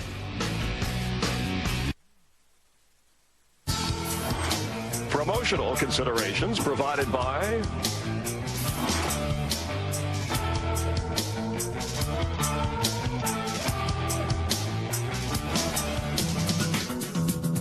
away. 5, 4, 3, 2, and 1. All the way, all the way, all the way, all the way. Hard. Light, up. Go. Hard. Get out there, buddy. Get out there. Block him if you got to. Go. Go, man, go. 6 different winners in the last 6 races. You just don't know what's going to happen next. And November 20th, a Sprint Cup champion will be crowned. We're halfway to the chase, Jeff Hammond. Carl Edwards leads. Jimmy Johnson, Dale Earnhardt Jr. still looking for that first win. And note the win column there. Kyle Busch with a couple, along with Matt Kenseth. I think when you look down that column, you have to pay attention to guys who haven't won races like Dale Earnhardt Jr., Tony Stewart, Clint Bowyer, Ryan Newman. They know what they need to do, and they've got to win. And then these are the points where you are from getting into the top 10. But if you're in the top 20 and you have a win, and this is important for Brad Keselowski and Regan Smith, who's 29th, then you move up to the wild card. There's 2 wild card spots, so Jeff Gordon would actually get in if we were starting today. Yeah, and Brad Keselowski needs to pick up 7 points to be able to jump up in that top 20, but that puts a lot of pressure on Denny Hamlin and Greg Biffle. Once again, those guys to find victory lane to be able to protect their turf if they want to go to the chase. And we had on the pre-race show our contest of predicting winners each week kept the same point system as NASCAR. You edged out Darrell Waltrip, Larry McReynolds, so you are the Pizza Hut, the Big Cheese winner. This is the award that we give to you for your correct predictions and championship selection. Well, thank you, Chris, and I'd like to thank Pizza Hut for coming on board and allowing us to have a lot of fun this year. Picking out these winners and having some the opportunity to kind of go against one another. And here at the end, I wouldn't be doing this thing right unless I thank my crew of Ben and Mark and Patrick and Maggie, my crew chief Chris Myers over here. It's been a lot of fun down here in the Hollywood Hotel. They're flashing the lights. Your time is up for the, all right, and all the folks back in North Carolina. That's it. Coming up on Fox, you'll see more of Jeff Hammond's presentation of his award or his acceptance speech. All right, come on, we can. American Dad, The Simpsons, Family Guy, The Cleveland Show. It's animation domination, and it continues. Special thanks to our production technical crew that works so hard every week. And, of course, Saturday, Fox Baseball. Throughout the year, the All-Star Game is coming, the postseason, including the World Series on Fox. And we wish our friends over at TNT a lot of luck taking NASCAR forward as they will bring you Pocono and NASCAR on Fox for the next 6 races. Enjoy NASCAR whenever you can. And, of course, our friends over at Speed will provide you with your daily racing fix. We also want to send out our get well wishes to Marvin Cale, part of our crew. We're rooting for a speedy recovery. This has been a Barry Landis production, directed by Artie Kempner. For Jeff Hammond, I'm Chris Myers. Daytona 500 on Fox next February. Thanks for being a part of it all.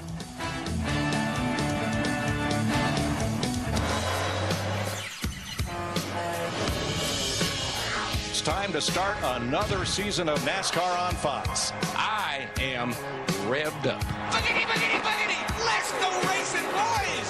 As we pay tribute to the man in black, Dale Earnhardt. Happy birthday, Trevor Bayne! You kidding me? Trouble turn 3. Big wreck. What a hit. Oh, no, another one. Hard in the wall. Darrell, that might be the hardest hit I've ever seen at this small a racetrack. Here's what I can promise you. Kevin Harvick will be in a feud with somebody. 42 was going after that 39. I'll take care of it after the race. 48, but just some more on there. Black flag missing lug nut. What a night for Kenseth. Welcome back. Awesome job. It's about time. Here comes Carl. Sweeping ahead, baby. Johnson can't get there. Harvick wins it. Junior gets the lead. Harvick is there. He gets underneath, and there it is. Got him. The closer. 2 weeks in a row. 3 by 3 to the line. Johnson, 2/1000ths of a second. Smith gets the flag. How about that? Wow. Dale Jr. is scooting away. Oh, he's slowing, isn't he? He's out of fuel. Harvick, the closer, wins it. Well, folks, this has been one of our best seasons ever. All good things must come to an end.